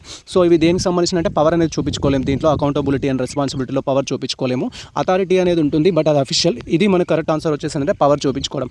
సామర్థ్యాన్ని చూపించుకోవడానికి సంబంధించి ఇందులో ఉన్న ఆప్షన్ ఏంటంటే పవర్కి సంబంధించి మాత్రమే ఉంది, అది మీకు కరెక్ట్ ఆన్సర్. అనదర్ క్వశ్చన్ మీరు ఇక్కడ క్లియర్గా అబ్జర్వ్ చేయొచ్చు. 2021కి సంబంధించి 2021లో మనకు బిజినెస్ ఆర్గనైజేషన్ అండ్ మేనేజ్మెంట్ నుంచి ఏ టాపిక్స్ అడిగారు, వాటిని ఏ విధంగా సాల్వ్ చేయాలని ఇక్కడ డీటెయిల్గా అయితే తెలుసుకుందాం. సో నెక్స్ట్ వన్ వచ్చేసి ఇక్కడ మీరు అబ్జర్వ్ చేసినట్టయితే which of the following are true in case of articles of association అయితే ఇవ్వడం జరిగింది. ఫస్ట్ మీకు ఆర్టికల్ ఆఫ్ అసోసియేషన్ అంటే ఏంటో తెలియాలి. ఆర్టికల్ ఆఫ్ అసోసియేషన్ అంటే ఏంటో తెలిసి ఈ క్వశ్చన్కి ఆన్సర్ చేయగలుగుతారు. ఆర్టికల్ ఆఫ్ అసోసియేషన్ అంటే ఏం లేదు, సో కంపెనీలో ఉన్న రూల్స్ అండ్ రెగ్యులేషన్స్ ఏ విధంగా కంపెనీ రన్ అవుతుంది అనే థింగ్స్ని ఆర్టికల్స్ ఆఫ్ అసోసియేషన్లో రాసుకుంటారు. తర్వాత మనకు ప్రాస్పెక్టివ్స్ ఉంటుంది. ప్రాస్పెక్టివ్స్ అనేది షేర్స్ ఇంట్రడ్యూస్ చేయడానికి పబ్లిక్ కంపెనీస్ అనేది దాన్ని యూజ్ చేసుకుంటాయి. అండ్ మెమోరాండమ్ ఆఫ్ అసోసియేషన్ అనేది ఉంటుంది, అది జస్ట్ లైక్ ఐడి కార్డ్ లాగా ఇంట్రడక్షన్ కోసం యూజ్ చేసుకోవడం జరుగుతుంది. సో మనకు మెమోరాండమ్ ఆఫ్ అసోసియేషన్లో క్లాజెస్ అనేవి ఉంటాయి. ఇది మనకు articles of association. Rules and regulations అనేది రాసుకోవడం జరుగుతుంది. మరి ఏ రూల్స్ అండ్ రెగ్యులేషన్స్ అంటే ఇక్కడ మీరు క్లియర్గా అబ్జర్వ్ చేయొచ్చు. It helps to the company internal management, ఇది కరెక్ట్ ఆన్సరే. కంపెనీ ఇంటర్నల్ మేనేజ్మెంట్కి సంబంధించి it is also known as doctrine of indoor management అంటాం. సో ఇది ఇండోర్ మేనేజ్మెంట్ కాదు, దీనికి సంబంధించింది అయితే ఇది కాదు, కరెక్ట్ ఆన్సర్ కాదు. దెన్ ఇక్కడ ఏవి సరైనవి అని ఇచ్చారు కాబట్టి ఎన్ని సరైనవి ఉన్నాయనేది మనం చూడాలి. First it contains the classes about the permit activities of the company అంటున్నారు. సో ఇది కూడా కరెక్టే. It is helpful to the consider the knowing the about the company అని అయితే అంటున్నారు. సో మనకు 1 and 2, 1 and 3కి సంబంధించిన ఆప్షన్ ఉంటేనేమో 1 and 3 కరెక్ట్ అవుతుంది. అదర్వైజ్ సో రిమైనింగ్ ఆప్షన్కి అయితే వెళ్ళాల్సి ఉంటుంది. ఓకే, ఇక్కడ 1 and 3 ఆప్షన్ అయితే ఉంది. 1 and 3 మీకు క్లియర్గా అబ్జర్వ్ చేయొచ్చు. ఆర్టికల్స్ ఆఫ్ అసోసియేషన్ అనేది ఏంటంటే కంపెనీకి సంబంధించిన ఇంటర్నల్ మేనేజ్మెంట్ కోసం యూజ్ అవుతుంది. సేమ్ టైం కంపెనీ అనుమతించబడే వివిధ కార్యకలాపాలకు సంబంధించిన నిబంధనలు నియమాలకు అయితే చూపించడం జరుగుతుంది. ఎస్పెషల్లీ నిబంధనలు నియమాలు అనేవి ఉంటాయి ఆర్టికల్స్ ఆఫ్ అసోసియేషన్లో. ఇక్కడ మనకు C1 అయితే కరెక్ట్ ఆన్సర్. అనదర్ వన్ మీరు ఇక్కడ క్లియర్గా అబ్జర్వ్ చేయొచ్చు. Which of the following is true in case of the sole trader up from the business అనేది ఇవ్వడం జరిగింది. సో వ్యాపారం ఏదైతే ఉందో సొంత వ్యాపారం అనేది దాన్ని తీసుకున్నట్టయితే మనకు వ్యాపార రూపంలో క్రింది వాటిలో ఏది సరైనది అంటున్నారు. సో మీరు ఇక్కడ క్లియర్గా అబ్జర్వ్ చేయొచ్చు. ఫస్ట్ క్వశ్చన్ ఏమన్నారు ఇక్కడ ఆప్షన్లో అంటే సో బిజినెస్ అనేది సో శాశ్వతమైన ఉనికి ఉంటుంది అంటున్నారు. బిజినెస్కి శాశ్వతమైన ఉనికి అనేది ఉండదు. ఎందుకు ఉండదంటే ఇఫ్ సోల్ ట్రేడర్ అనేది మరణించినట్లయితే క్లోజ్ అవుతుంది. సోల్ ట్రేడర్ అనేది దివాలా తీసినట్లయితే కంపెనీ అనేది క్లోజ్ అవడం జరుగుతుంది, దట్ బిజినెస్ అనేది క్లోజ్ అవడం జరుగుతుంది. కాబట్టి ఇది సరైనది కాదు. అనదర్ వన్ మీరు ఇక్కడ క్లియర్గా అబ్జర్వ్ చేయొచ్చు. Sole trader can raise high capital likes కంపెనీస్ను హై క్యాపిటల్ తీసుకోవడానికి ఛాన్స్ ఉండదు. లిమిటెడ్ క్యాపిటల్ మాత్రమే ఉంటుంది, తక్కువ ఫండ్స్ మాత్రమే ఉంటాయి. So all business decisions are centralised అనేది ఇవ్వడం జరిగింది. బిజినెస్ డిసిషన్స్ అనేవి సెంట్రలైజ్డ్ ఉంటుందని చెప్తున్నారు. Sole trader individually liable but not family అని మాత్రమే ఏకైక అనేది ఇవ్వడం జరిగింది. ఇది కూడా కరెక్ట్ ఆన్సర్ కాదు. సో ఇక్కడ ఏంటంటే సోల్ ట్రేడర్ బిజినెస్ ఏదైతే ఉంటుందో అందులో లాస్ వస్తే కుటుంబం మొత్తం దానికి సరెండర్ అవ్వాల్సి ఉంటుంది. కరెక్ట్ ఆన్సర్ వచ్చేసి ఏంటంటే అన్ని వ్యాపార కార్యకలాపాలు ఏకైక వ్యాపారిలోనే కేంద్రీకృతమై ఉంటాయి. సో అన్ని డిసిషన్స్ ఎవరు తీసుకుంటారంటే ఇతను మాత్రమే తీసుకుంటాడు, సోల్ ట్రేడర్ మాత్రమే తీసుకోవడం జరుగుతుంది. సో ఇది మీకు features of the sole trader సంబంధించిన కాన్సెప్ట్ గురించి మీకు క్లారిటీ ఉంటే క్వశ్చన్కి ఆన్సర్ అయితే చేయగలుగుతారు. సో ఫస్ట్ వన్ కాదు, కంటిన్యూటీ అనేది ఉండదు బిజినెస్కి. తర్వాత ఏంటంటే భారీ మూలధనం తీసుకోవడానికి ఛాన్స్ లేదు. నష్టాల్లో అందరికీ ఈక్వాలిటీ అనేది ఉంటుంది. సో ఆ కంపెనీకి లాస్ వచ్చిందనుకోండి, సో అందరు లాస్ అవుతారు. కంపెనీ అనే వాడు యూజ్ చేయకూడదు. యాక్చువల్గా కంపెనీ అంటే వేరే పర్పస్ వస్తుంది. అండ్ అనదర్ క్వశ్చన్ మీరు ఇక్కడ క్లియర్గా అబ్జర్వ్ చేయొచ్చు. Which of the following statement are true in case of the prospectus గురించి అడిగారు. ఇంతకుముందుకు ఆర్టికల్స్ ఆఫ్ అసోసియేషన్ గురించి అడిగారు. ప్రాస్పెక్టివ్స్ గురించి నేను ఆల్రెడీ చెప్పాను. ప్రాస్పెక్టివ్స్ అనేది ఏంటంటే పబ్లిక్ కంపెనీ అనేది ఇంట్రడ్యూస్ చేయడం జరుగుతుంది. Only public company, private company అయితే యూజ్ చేయదు. దేనికోసం యూజ్ చేస్తుందంటే డబ్బు కలెక్ట్ చేయడం కోసం, బాండ్లు, షేర్స్, ఈక్విటీస్ వాట్ ఎవర్ ఏదైతే ఉంటుందో వాటి కోసం. ఇక్కడ ప్రాస్పెక్టివ్స్ అనేది ఏంటంటే it is an invitation public subscribe the shares and debentures అనేది ఇవ్వడం జరిగింది. అవును, సో ప్రజలు షేర్లు, డిబెంచర్లు, బాండ్లు కొనుగోలు చేయడానికి ఇది ఆహ్వానం. ఇది కరెక్ట్ ఆన్సర్ అవుతుంది. సో ప్రైవేటు నిధులు సమకరించే public limited companies raising funds privately prepare the statement in lieu అనేది ఇవ్వడం జరిగింది. ప్రైవేటు సో నిధులు సేకరించే పబ్లిక్ లిమిటెడ్ కంపెనీస్ స్టేట్మెంట్ అనేది ఇవ్వడం జరిగింది. సో ఇది డౌట్ఫుల్ క్వశ్చన్. అది ప్రాస్పెక్టివ్స్ ఎక్స్ప్లెయిన్ ది కంపెనీ అవకాశాల గురించి ఎక్స్ప్లెయిన్ చేస్తుందని చెప్పారు. It should be contain the context of memorandum of association. Memorandum of అసోసియేషన్లో ఈ అంశాలు ఉండాలి అనేది ఇవ్వడం జరిగింది. సో ఇక్కడ మనకు కరెక్ట్ ఆన్సర్ వచ్చేసి ఏంటంటే 1 and 2 కింద అయితే ట్రీట్ చేయొచ్చు. 1 and 2 so 1 and 2 so 1 and 2 and 3 so 1 and 2 and 3. So ఇక్కడ కరెక్ట్ ఆన్సర్. ఇది కొంచెం డౌట్ఫుల్ క్వశ్చన్ అయితే ఉంది. దీనికి సంబంధించి కూడా మనం కామెంట్ సెక్షన్లో అయితే డిస్కషన్ చేసుకుందాం. ఈ క్వశ్చన్ అయితే ఒకసారి మీరు క్లియర్గా అబ్జర్వ్ చేయండి. సో దీనికి సంబంధించి 53 క్వశ్చన్ ఏదైతే ఉందో దీనికి కరెక్ట్ ఆన్సర్ నేను వచ్చేసి ఫస్ట్ వన్ అనుకుంటున్నాను. And same time so second 1 and 3 అయితే అనుకుంటున్నాను. మేబీ సో 2 కానీ 4 కానీ యాడ్ అవ్వడానికి అయితే ఛాన్స్ ఉంటుంది. ఇది ఒకసారి మీరు స్క్రీన్ షాట్ తీసుకొని దీనికి సంబంధించిన ఆన్సర్ని అయితే క్రాస్ చెక్ చేసి కామెంట్ సెక్షన్లో అయితే కామెంట్ చెప్పండి. సో ఫస్ట్ 2018 నుంచి 60 క్వశ్చన్ నేను కామెంట్ చేయండి అని చెప్పాను. అండ్ 53 క్వశ్చన్ కూడా కామెంట్ చేయమని చెప్పాను ఇప్పుడు. సో 2021కి సంబంధించి ఇది ఒకసారి అయితే మీరు అబ్జర్వ్ చేయండి. అండ్ ఆప్షన్స్ అనేది ఇక్కడ నేను డిస్ప్లే చేస్తున్నాను. ఆప్షన్స్ వచ్చేసి ఫస్ట్ ఆప్షన్ మనకు 1, 2, 3 4 అండ్ 1, 3, 4 తర్వాత 1, 2, 4 అయితే ఆప్షన్స్. ఇవి మనకు సంబంధించిన ఆప్షన్. సో ఆప్షన్స్ అయితే మీరు ఒకసారి క్లియర్గా అబ్జర్వ్ చేయండి అండ్ ఆప్షన్స్ కూడా స్క్రీన్ షాట్ తీసుకోండి. దీనికి సంబంధించిన పీడిఎఫ్ ఎలాగో మేము టెలిగ్రామ్లో పోస్ట్ చేస్తాం కాబట్టి సో నేను ఏదైతే హోల్డ్ చేసి పెట్టిన క్వశ్చన్ ఉందో దానికి సంబంధించిన ఆప్షన్స్ గురించి మనము కామెంట్ సెక్షన్లో అయితే మాట్లాడుకుందాం. అనదర్ క్వశ్చన్ మీరు ఇక్కడ క్లియర్గా అబ్జర్వ్ చేయొచ్చు. 54th question, statement of guidance and instructions which define the confines of the area of subordinate and in decision making is noun as అని ఇవ్వడం జరిగింది. నిర్ణయాలలో సబార్డినేట్ల వివక్షణ పరిధిని సూచించే మార్గాన్ని ఏమంటారు అని అయితే ఇవ్వడం జరిగింది. మీరు ఇక్కడ క్లియర్గా అబ్జర్వ్ చేయొచ్చు. సో దీనికి సంబంధించి 54th క్వశ్చన్. సో ఇది మనకు సంబంధించి నిర్ణయాలు తీసుకోవడానికి మార్గదర్శక ప్రకటనలకు సంబంధించిన కరెక్ట్ ఆన్సర్ ఏంటి అంటే పాలసీ అయితే రావడం జరుగుతుంది. పాలసీ మేకింగ్లో అయితే ఉంటుంది ఈచ్ అండ్ ఎవ్రీథింగ్ అనేది. ఫస్ట్ పాలసీస్ మేకింగ్ అనేది ప్రతి కంపెనీకి సంబంధించి ఎడ్యుకేషన్ సిస్టమ్ సంబంధించి పాలసీ మేకింగ్ ఉంటుంది. స్ట్రాటజీ అనేది జస్ట్ లైక్ ఏ ప్లానింగ్, ఆబ్జెక్టివ్స్ అనేది మెయిన్ ఎయిమ్స్, ప్రొసీజర్ అనేది ప్రాసెస్ ఎలా చేస్తారు అనేది. తర్వాత 51 వచ్చేసి 55 వచ్చేసి ఏంటంటే which of the following is a true regarding authority and responsibility అయితే ఇవ్వడం జరిగింది. అథారిటీ అండ్ రెస్పాన్సిబిలిటీ గురించి మనం ఆల్రెడీ మాట్లాడుకోవడం జరిగింది. సో అథారిటీ అండ్ రెస్పాన్సిబిలిటీ అనేది బ్యాలెన్స్డ్గా ఉండాలి, ఈక్వల్గా ఉండాలి. అథారిటీ ఎక్కువగా ఉండదు, రెస్పాన్సిబిలిటీ ఎక్కువగా ఉండదు, ఒకటి ఎక్కువ ఒకటి తక్కువగా అనేది ఉండకూడదు. సో ఇక్కడ దానికి సంబంధించిన కలయిక మీద ఏమైనా ఇచ్చారేమో చూద్దాం. ఇక్కడ responsibility is outcome of the authority అనేది ఇవ్వడం జరిగింది. బాధ్యత అధికారం యొక్క ఫలితం అనేది ఇవ్వడం జరిగింది. ఎస్ ఉండడానికి ఛాన్స్ ఉంటుంది. Authority should not given to the subordinate అనేది ఇవ్వడం జరిగింది. సో ఇది కరెక్ట్ కాదు. అథారిటీ అనేది ఉండాలి, రెస్పాన్సిబిలిటీ ఉండాలి. కింది స్థాయి ఎంప్లాయీస్ కూడా అథారిటీ అనేది ఉంటుంది. సో కాబట్టి ఇది రాంగ్ ఆన్సర్. 2 లేనిది ఏదైతే ఉంటుందో అది కరెక్ట్ ఆన్సర్ అనమాట. ఫస్ట్ ఇక్కడ క్లియర్గా అబ్జర్వ్ చేయాలంటే minimum authority and maximum authority responsibilities ideal అనేది ఇవ్వడం జరిగింది. కనీసం అధికారం, గరిష్ట బాధ్యత, ఆదర్శ కలయిక అని ఇచ్చారు. సో ఈ థర్డ్ వన్ కూడా రాంగ్ అవ్వడానికి అయితే ఛాన్స్ ఉంది.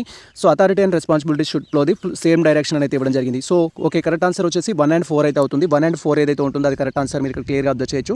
మనకు 55 క్వశ్చన్కి సంబంధించి కానిది ఏదో మీరు ఐడెంటిఫై చేశారనుకోండి. సో కానిది ఏదైతే ఉంటుందో దాన్ని బట్టి మీరు ఆప్షన్స్ అయితే ఇవ్వచ్చు. 55 క్వశ్చన్ అనేది ఇక్కడ మీరు క్లియర్గా అబ్జర్వ్ చేయొచ్చు. దానికి సంబంధించిన ఆప్షన్స్ వచ్చేసి ఏంటంటే 1 and 4 అనేది కరెక్ట్ ఆన్సర్. 1 and 4 ఎందుకంటే ఫస్ట్ ఆప్షన్కి వచ్చేసి ఏమి ఇచ్చారు, మనకు బాధ్యత అధికారం యొక్క ఫలితం అని ఇచ్చారు. ఎస్. తర్వాత 1 వచ్చేసి అధికారం బాధ్యత ఒక దిశలో ప్రవహించాలి అనేది అయితే ఇవ్వడం జరిగింది. 56 వచ్చేసి ఏంటంటే which one of the following is function of organising అనేది ఇవ్వడం జరిగింది. క్రింది వాటిలో ఆర్గనైజింగ్ విధి ఏది అని అయితే క్వశ్చన్ అడిగారు. మీరు ఇక్కడ క్లియర్గా అబ్జర్వ్ చేయొచ్చు. ఆర్గనైజింగ్ విధికి సంబంధించి సో ఇక్కడ control and supervision of workers అనేది ఇవ్వడం జరిగింది. ఆర్గనైజింగ్ సంబంధించి సంస్థలోని అన్ని భాగాలను సమన్వయం చేయడం అనేది ఇవ్వడం జరిగింది. నిల్వల నియంత్రణ ఆర్గనైజింగ్ అని చెప్పారు. డిసైడింగ్ ఫ్యాక్టరీ లేఅవుట్ కన్సరింగ్ అనేది ఇవ్వడం జరిగింది. 4 ఆప్షన్ సంబంధించి ఇచ్చారు కాబట్టి సో ఆర్గనైజింగ్ అంటే ఏం లేదు. B1 వచ్చేసి ఆర్గనైజింగ్. సమ్ టైమ్స్ మీకు క్వశ్చన్స్కి ఆన్సర్ తెలియదు అనుకోండి, దాంట్లో పెద్ద ఆప్షన్ ఏదైతే ఉంటుందో అది ఆన్సర్ అవ్వడానికి కూడా ఛాన్స్ ఉంటుంది. అలాంటి టెక్నిక్స్ కూడా మీరు యూజ్ చేయాలి. సో ఇది మనకి ఏంటంటే food together different parts of the enterprise. So it is a whole అనేది ఇవ్వడం జరిగింది. B1 వచ్చేసి మనకి కరెక్ట్ ఆన్సర్. అనదర్ వన్ మీరు ఇక్కడ క్లియర్గా అబ్జర్వ్ చేయొచ్చు. దట్ ఈస్ 57 క్వశ్చన్ వచ్చేసి which of the following is a statutory company అనేది ఇవ్వడం జరిగింది. దీంట్లో స్టాట్యుటరీ కంపెనీ ఏదని ఇవ్వడం జరిగింది. స్టాట్యుటరీ కంపెనీ అంటే ఆల్రెడీ మనకు క్వశ్చన్ అడగడం జరిగింది. స్టాట్యుటరీ కంపెనీ అనేది పార్లమెంట్ ద్వారా కానీ లేదా శాసనసభ ద్వారా కానీ ఏర్పాటు చేయబడే కంపెనీ. సో ఈ ఐసిఐసి కాదు, టీసీఎస్ కాదు, ఇన్ఫోసిస్ కాదు. సో ఫస్ట్ ఇక్కడ టీసీఎస్ కానీ ఇన్ఫోసిస్ కానీ ప్రైవేట్ కంపెనీస్ అండ్ ఐసిఐసిఐ అది కూడా బ్యాంక్ రిలేటెడ్, అది కూడా మనకు ప్రైవేట్ కంపెనీ కింద రావడం జరుగుతుంది.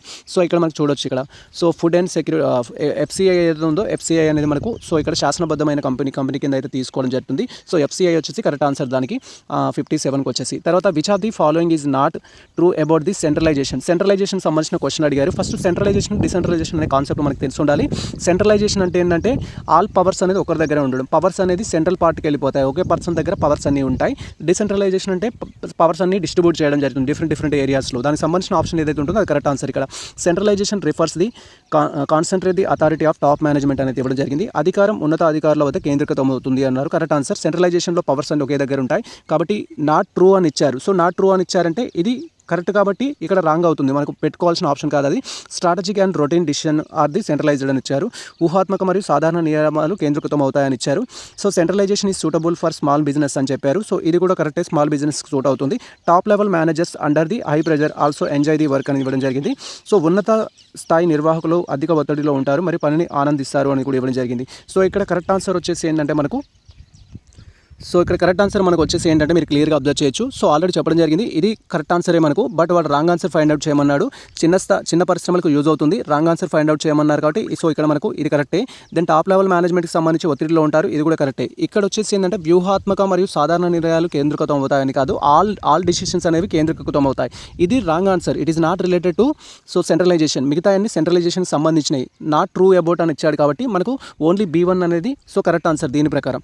అనదర్ వన్ మీరు క్లియర్గా అబ్జర్వ్ అబ్జర్వ్ చేయొచ్చు. తర్వాత మనకు Rashtriya Ispat Nigam limited is an example అనేది ఇవ్వడం జరిగింది. సో ఇది దేనికి సంబంధించింది అనేది క్వశ్చన్ అడిగారు. బేసిక్ హెవీ ఇండస్ట్రీ అని అడిగారు, capital goods industry, construction industry, consumers industry అనేది ఇవ్వడం జరిగింది.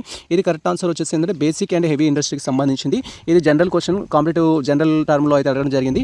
59th క్వశ్చన్ అనేది ఇది ఇండస్ట్రీకి సంబంధించిన టాపిక్ నుంచి కూడా ఏదో ఒక సెషన్లో ఒక క్వశ్చన్ అయితే అడుగుతున్నారు. తర్వాత అనదర్ క్వశ్చన్ మీరు క్లియర్గా అబ్జర్వ్ చేయొచ్చు. 61 వచ్చేసి which of the following is true about the limited partnership అనేది ఇవ్వడం జరిగింది.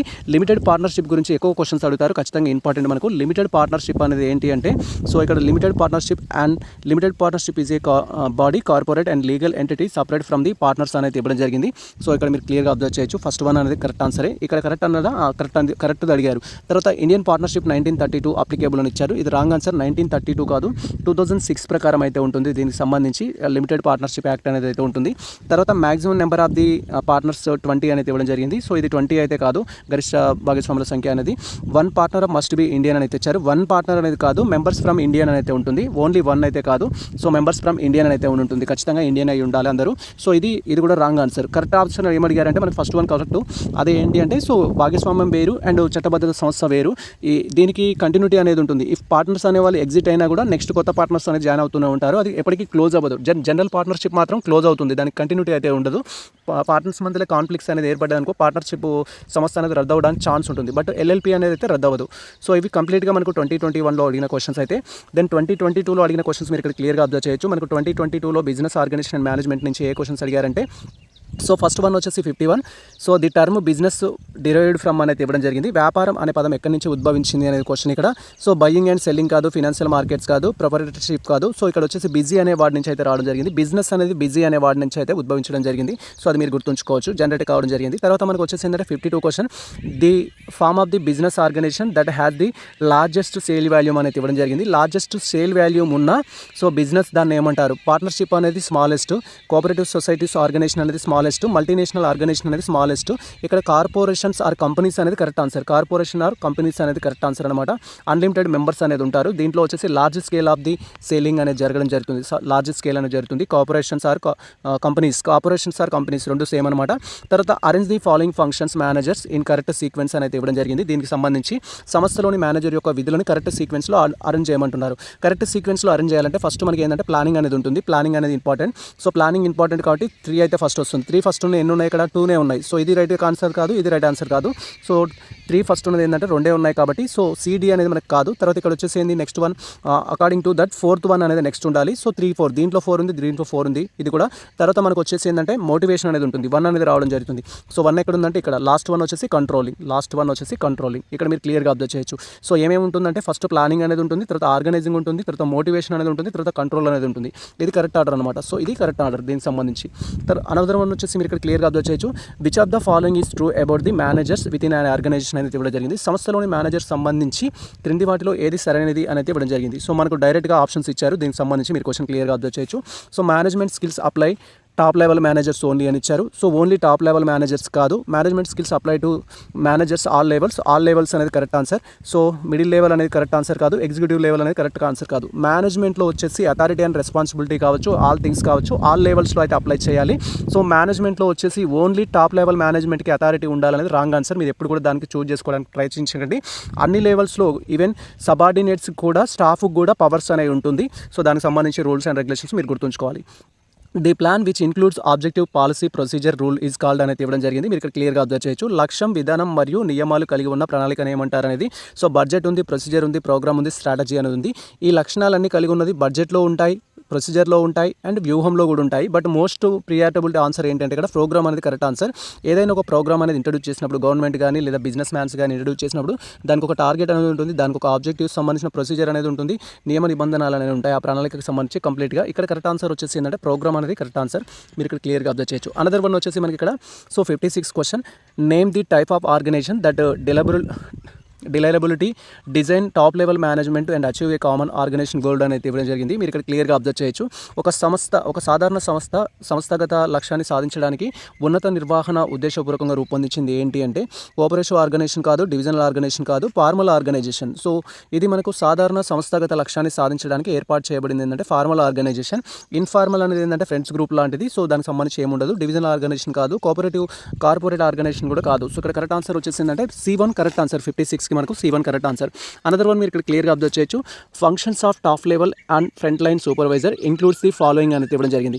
మొదటి స్థాయి సూపర్వైజర్ విధుల్లో ఈ కింది వాటివి ఏవి అనేది అడుగుతున్నారు. మీరు ఇక్కడ క్లియర్గా అబ్జర్వ్ చేయొచ్చు. To determine the individual job assignments అనేది ఇవ్వడం జరిగింది. To attend the grievance and resolve అనేది ఇవ్వడం జరిగింది. తర్వాత to provide technical knowledge and guidance అని ఇవ్వడం జరిగింది. To supply strategic information regardless production and management అనేది ఇవ్వడం జరిగింది. సో మనకు డిఫరెంట్ ఆప్షన్స్ అయితే ఇచ్చారు. మ్యాచ్ ది ఫాలోయింగ్ అనేది ఇవ్వడం జరిగింది. సో ఇవన్నీ మీరు చూడొచ్చు. క్వశ్చన్ ఒకసారి టాప్ లెవెల్ మేనేజ్మెంట్కి ఏముంటుందంటే జాబ్ అసైన్మెంట్స్ అనేది ఉంటుంది. ఇండివిజువల్గా ఎవరేం చేయాలి అనేది డిసైడ్ చేస్తారు. గ్రీవెన్సీ అనేది క్రియేట్ చేయడం జరుగుతుంది. కార్మికులకు సంబంధించిన నాలెడ్జ్ గైడెన్స్ అనేది ఇవ్వడం జరుగుతుంది. అండ్ తర్వాత ఉత్పత్తికి సంబంధించిన థింగ్స్ కూడా చూడడం జరుగుతుంది. ఆల్ ఆఫ్ ది ఎబో అయితే కరెక్ట్ ఆన్సర్. ఇక్కడ మనకు డీలో ఆల్ ఆఫ్ ది ఎబో అయితే ఉంది. కరెక్ట్ ఆన్సర్ వచ్చేసి డి మనకు. అనదర్ వన్ మీరు ఇక్కడ క్లియర్గా చూడొచ్చు. 58th question. So 58th question dash is helpful in reducing the burden of the manager అనేది ఇవ్వడం జరిగింది. సో మేనేజర్ యొక్క భారాన్ని తగ్గించడానికి ఏం యూజ్ అవుతుంది అనేది అడగడం జరిగింది. మీరు ఇక్కడ క్లియర్గా అబ్జర్వ్ చేయొచ్చు. సో మేనేజర్ యొక్క భారం ఏముంటుందంటే అతనికి సంబంధించిన అథారిటీ ఏదైతే ఉంటుందో దాన్ని డిస్ట్రిబ్యూట్ చేయాలి, డీఅలొకేట్ చేయాల్సి ఉంటుంది. సో అప్పుడు తగ్గినప్పుడు ఏమవుతుందంటే అతనికి ఉన్న రెస్పాన్సిబిలిటీ అనేది కొంత తగ్గడానికి ఛాన్స్ ఉంటుంది. అథారిటీ మనతో పాటు ఉంటే రెస్పాన్సిబిలిటీ కూడా మనతో పాటు ఉంటుంది. అథారిటీ తగ్గితే రెస్పాన్సిబిలిటీ కూడా తగ్గడం జరుగుతుంది. రెస్పాన్సిబిలిటీ తగ్గాలంటే డెలిగేషన్ ఆఫ్ అథారిటీ అనే ఒక కాన్సెప్ట్ అనేది ఉంటుంది. అది ఇంపార్టెంట్ మనకి ఇక్కడ. డిసెంట్రలైజేషన్ కాదు, సెంట్రలైజేషన్ కాదు, అకౌంటబిలిటీ అనేది కాదు, డెలిగేషన్ అనేది ఇక్కడ ఇంపార్టెంట్. సో ఎప్పుడు బర్డెన్ తగ్గుతుంది మేనేజర్ కంటే ఎప్పుడైతే తను డెలిగేషన్ చేస్తాడో అథారిటీ అండ్ రెస్పాన్సిబిలిటీ అనేది. సో ఇది కరెక్ట్ ఆన్సర్ అనమాట మనకు. Delegation of authority and responsibility అనేది. తర్వాత సెంట్రలైజేషన్ రిఫర్స్ టు అనేది ఉంటుంది. సెంట్రలైజేషన్ సంబంధించి ఇంతకుముందుకే మాట్లాడుకున్నాం. సెంట్రలైజేషన్స్ అంటే పవర్స్ అన్ని ఒకరి దగ్గరికే ఉంటాయి. డిసెంట్రలైజేషన్స్ పవర్ని డిఫరెంట్ పార్ట్స్లో డిస్ట్రిబ్యూట్ చేయడం జరుగుతుంది. దానికి సంబంధించిన ఇన్ఫర్మేషన్ అయితే చూడొచ్చు ఇక్కడ. సెంట్రలైజేషన్ సంబంధించి so opening new centres and branches, ఇది రాంగ్ ఆన్సర్. ఫన్నీ క్వశ్చన్ ఇక్కడ. సో కొత్త కేంద్రాలు ఏర్పాటు చేయడం అనేది కాదు సెంట్రలైజేషన్ అంటే. Retention of the decision making authority అనేది నిర్ణయాధికారాన్ని కేంద్రీకరించడం అని చెప్పారు. డిస్పైరల్ ఆఫ్ డిసిషన్ మేకింగ్ అని చెప్పారు. నిర్ణయాధికారాన్ని విస్తరించడం అన్నారు, ఇది కాదు. తర్వాత క్రియేటింగ్ డివిజనల్ ప్రాఫిట్స్ అని ఇచ్చారు, ఇది కూడా కాదు. సో ఫస్ట్ 3 అయితే కాదు. అండ్ ఇది వచ్చేసి కరెక్ట్ ఆన్సర్ మనకు. B1 నిర్ణయాధికారాన్ని కేంద్రీకరించి ఉంచడం ఏదైతే ఉంటుందో కరెక్ట్ ఆన్సర్. తర్వాత how does the centralisation aid in rapid decision making అనేది ఇవ్వడం జరిగింది. సో సెంట్రలైజేషన్ వల్ల డిసిషన్ మేకింగ్ ఎలా ఉంటుంది అనేది అడిగారు. సో వేగవంతమైన నిర్ణయాలు తీసుకోవడంలో కేంద్రీకరణ ఎలా సహాయపడుతుందంటే తక్కువ మంది నిర్ణయం తీసుకోవడం వల్ల త్వరగా నిర్ణయానికి వస్తారు, ఎక్కువ మంది నిర్ణయాలు తీసుకోవడం వల్ల నిర్ణయం త్వరగా తీసుకుంటారు, తక్కువ మంది నిర్ణయాలు ఎక్కువ సహాయం పడుతుంది. సో ఇది కరెక్ట్ కాదు. సో ఈ 3 కరెక్ట్ కాదు. లాస్ట్ 3 అయితే కరెక్ట్ కాదు. దీనికి సంబంధించి ఫస్ట్ 1 ఏదైతే ఉందో అది కరెక్ట్ ఆన్సర్. లెస్ పీపుల్, తక్కువ మంది పీపుల్స్ ఉంటారు కాబట్టి ఆ మీటింగ్లో డిస్కషన్ అనేది తొందరగా చేసుకోవడానికి సహాయపడుతుంది. నిర్ణయాలు వేగవంతంగా తీసుకోవడానికి ఇదైతే యూజ్ అవుతుంది. సో వేగంగా నిర్ణయాలు తీసుకోవడానికి సహాయపడదు అనేది రాంగ్ ఆన్సర్. నిర్ణయాలు తీసుకోవడానికి సహాయపడుతుంది. వేగంగా నిర్ణయాలు తీసుకోవడానికి అవకాశం ఉంటుంది కాబట్టి మిస్లీడింగ్ ఇన్ఫర్మేషన్ కూడా ఉండడానికి కూడా ఛాన్స్ ఉంటుంది. తక్కువ మంది ఉన్నప్పుడు డిఫరెంట్ డైమెన్షన్లో ఆలోచించడానికి ఉండదు. సో అది మెయిన్ లిమిటేషన్ అనమాట దానికి సంబంధించి. సో నెక్స్ట్ వచ్చేసి మనకు 2023లో ఎంట్రన్స్ టెస్ట్ పార్ట్లో భాగంగా బిజినెస్ ఆర్గనైజేషన్ అండ్ మేనేజ్మెంట్ నుంచి ఏ టాపిక్స్ అడగడం జరిగింది, వాటికి సంబంధించిన ఆన్సర్స్ ఏ విధంగా సాల్వ్ చేయాలని ఇక్కడ మనం డీటెయిల్గా అయితే తెలుసుకుందాం. సో 51 క్వశ్చన్ అయితే ఇక్కడ మనకు డిస్ప్లే చేస్తున్నాను. 51 క్వశ్చన్కి మీరు క్లియర్గా అబ్జర్వ్ చేయొచ్చు. Which of the following is probably most important reason for the incorporating అనేది ఇవ్వడం జరిగింది. సో ఇన్కార్పొరేషన్కి సంబంధించి నమోదుకు అత్యంత ప్రాముఖ్యత ఏంటి అనేది limited liability of share holders, money for the investment, increased flexibility, share management అనేది ఇవ్వడం జరిగింది. సో ఇక్కడ మెయిన్ రీజన్ ఏంటంటే ఇవన్నీ మనకు అదర్ థింగ్స్ అనమాట. ఏదైనా ఇన్కార్పొరేషన్ వల్ల మెయిన్ థింగ్ వచ్చేసి ఏంటంటే లయబిలిటీ అనేది తగ్గుతుంది. సో ఇప్పుడు వెన్ కంపేర్ విత్ పార్ట్నర్షిప్ కానీ, సోల్ ట్రేడింగ్ కానీ, లేదా జాయింట్ హిందూ ఫ్యామిలీతో కంపేర్ చేసినప్పుడు కంపెనీకి ఉండే బెనిఫిట్ ఏంటంటే వీటన్నిటికీ అన్లిమిటెడ్ లయబిలిటీ ఉంటుంది. కంపెనీస్కి వచ్చేసి లిమిటెడ్ లయబిలిటీ ఉంటుంది. లిమిటెడ్ లయబిలిటీస్ ఉండడం వల్ల సో ఎవరైనా సరే ఇన్వెస్ట్మెంట్ చేయడానికి రెడీగా ఉంటారు. సో ఇది మెయిన్ అనమాట, అత్యంత ముఖ్యమైనది అనమాట. కంపెనీస్ ఎందుకు రిజిస్టర్ చేస్తారంటే లిమిటెడ్ లయబిలిటీ ఉంటుంది కాబట్టి. అనదర్ వన్ మీరు ఇక్కడ క్లియర్గా అబ్జర్వ్ చేయొచ్చు. డిఫర్డ్ షేర్స్ జనరల్లీ ఇష్యూడ్ 2 అనేది ఇవ్వడం జరిగింది. విలంబిత షేర్లు అనేవి ఏవైతే ఉంటాయో అవి ఎవరికి జారీ చేయడం జరుగుతుంది అని. సో అవి ఎవరికి జారీ చేస్తారంటే జనరల్గా ప్రమోటర్స్కి అయితే జారీ చేస్తారు. ఇది కూడా one of the important topic మనకు మ్యాక్సిమం ఆఫ్ ది కేసెస్లో అడుగుతారు. డిఫర్డ్ షేర్స్ అనేది డిఫర్డ్ షేర్స్ కాకుండా అదర్ షేర్స్ కూడా ఇస్తారు. బోనస్ షేర్స్ బోనస్ షేర్స్ వాళ్ళకి సంబంధించిన కంపెనీ మెంబర్స్కి ఇవ్వడం జరుగుతుంది. బోనస్ షేర్స్ వల్ల ఎటువంటి ఇన్కమ్ అనేది జనరేట్ అవ్వదు, కానీ షేర్స్ అయితే ఇంక్రీజ్ అవుతాయి. షేర్స్ ఇంక్రీజ్ అవుతాయి కానీ ఇన్కమ్ అనేది జనరేట్ అవ్వదు, దానికి సంబంధించిన క్యాపిటల్ అనేది జనరేట్ అవ్వదు. అనదర్ వన్ మీరు ఇక్కడ క్లియర్గా అబ్జర్వ్ చేయొచ్చు. అండ్ బోనస్ షేర్స్ వల్ల షేర్ వాల్యూ తగ్గడానికి కూడా ఛాన్స్ ఉంటుంది. Approve the name of particular company అని ఇవ్వడం జరిగింది. ఒక కంపెనీ అనేది పెట్టినట్టయితే దాని నేమ్ని ఎవరు అప్రూవ్ చేస్తారని ఇవ్వడం జరిగింది. సెబీ అప్రూవ్ చేస్తుందా, గవర్నమెంట్ అప్రూవ్ చేస్తుందా, రిజిస్టర్ కంపెనీస్ అప్రూవ్ చేస్తారా, promoter of the company approve చేస్తుందంటే రిజిస్టర్ అయితే అప్రూవ్ చేయడం జరుగుతుంది. ఆన్సర్ వచ్చేసి C1 అయితే మనకి కరెక్ట్ ఆన్సర్. తర్వాత what is the document on the basis of company is formed అనేది ఇవ్వడం జరిగింది. కంపెనీ ఏ డాక్యుమెంట్ ప్రకారం సో స్థాపించబడుతుంది అనేది అడగడం జరిగింది. మీరు ఇక్కడ క్లియర్గా అబ్జర్వ్ చేయొచ్చు. కంపెనీ వచ్చేసి స్థాపించడానికి యూజ్ అయ్యేది ఏంటంటే ఇక్కడ మెమోరాండమ్ ఆఫ్ అసోసియేషన్ అయితే యూజ్ అవుతుంది. మెమోరాండమ్ ఆఫ్ అసోసియేషన్ ప్రకారం కంపెనీ అయితే స్థాపించడం జరుగుతుంది. 54th కరెక్ట్ ఆన్సర్ వచ్చేసి memorandum of association. And another options కూడా ఇచ్చారు. అనదర్ ఆప్షన్స్ గురించి మనకు తెలుసు. ఆర్టికల్స్ ఆఫ్ అసోసియేషన్ అనేది ఏంటంటే company rules and regulations internal uses కోసం యూజ్ చేస్తాము. And consent of proposed directors ఎవరెవరు ఉన్నారు అనేది జస్ట్ అది అంగీకార పత్రం సంబంధించింది అది. అనదర్ వన్ వచ్చేసి 55 it is a force that binds the all functions of management అనేది ఇవ్వడం జరిగింది. అన్ని నిర్వహణ విధులను ఒకే తాటిపైన నడిపించే శక్తి ఏది అనేది అడుగుతున్నారు. మీరు ఇక్కడ క్లియర్గా అబ్జర్వ్ చేయొచ్చు. దాన్ని మనం ఇక్కడ ఏమంటామంటే కోఆర్డినేషన్ అనేది చెప్పడం జరుగుతుంది. కోఆర్డినేషన్ అయితే వెరీ ఇంపార్టెంట్. కోఆర్డినేషన్కి సంబంధించి చాలాసార్లు క్వశ్చన్స్ అయితే అడగడం జరిగింది. సో ఇక్కడ కోఆర్డినేషన్ ఇంపార్టెంట్. ఒకే తాటిపైన నడిపించే శక్తి ఏంటంటే కోఆర్డినేషన్ ఉన్నట్టయితే అన్ని జరగడం జరుగుతుంది. 55 వచ్చేసి మనకు B1 correct answer.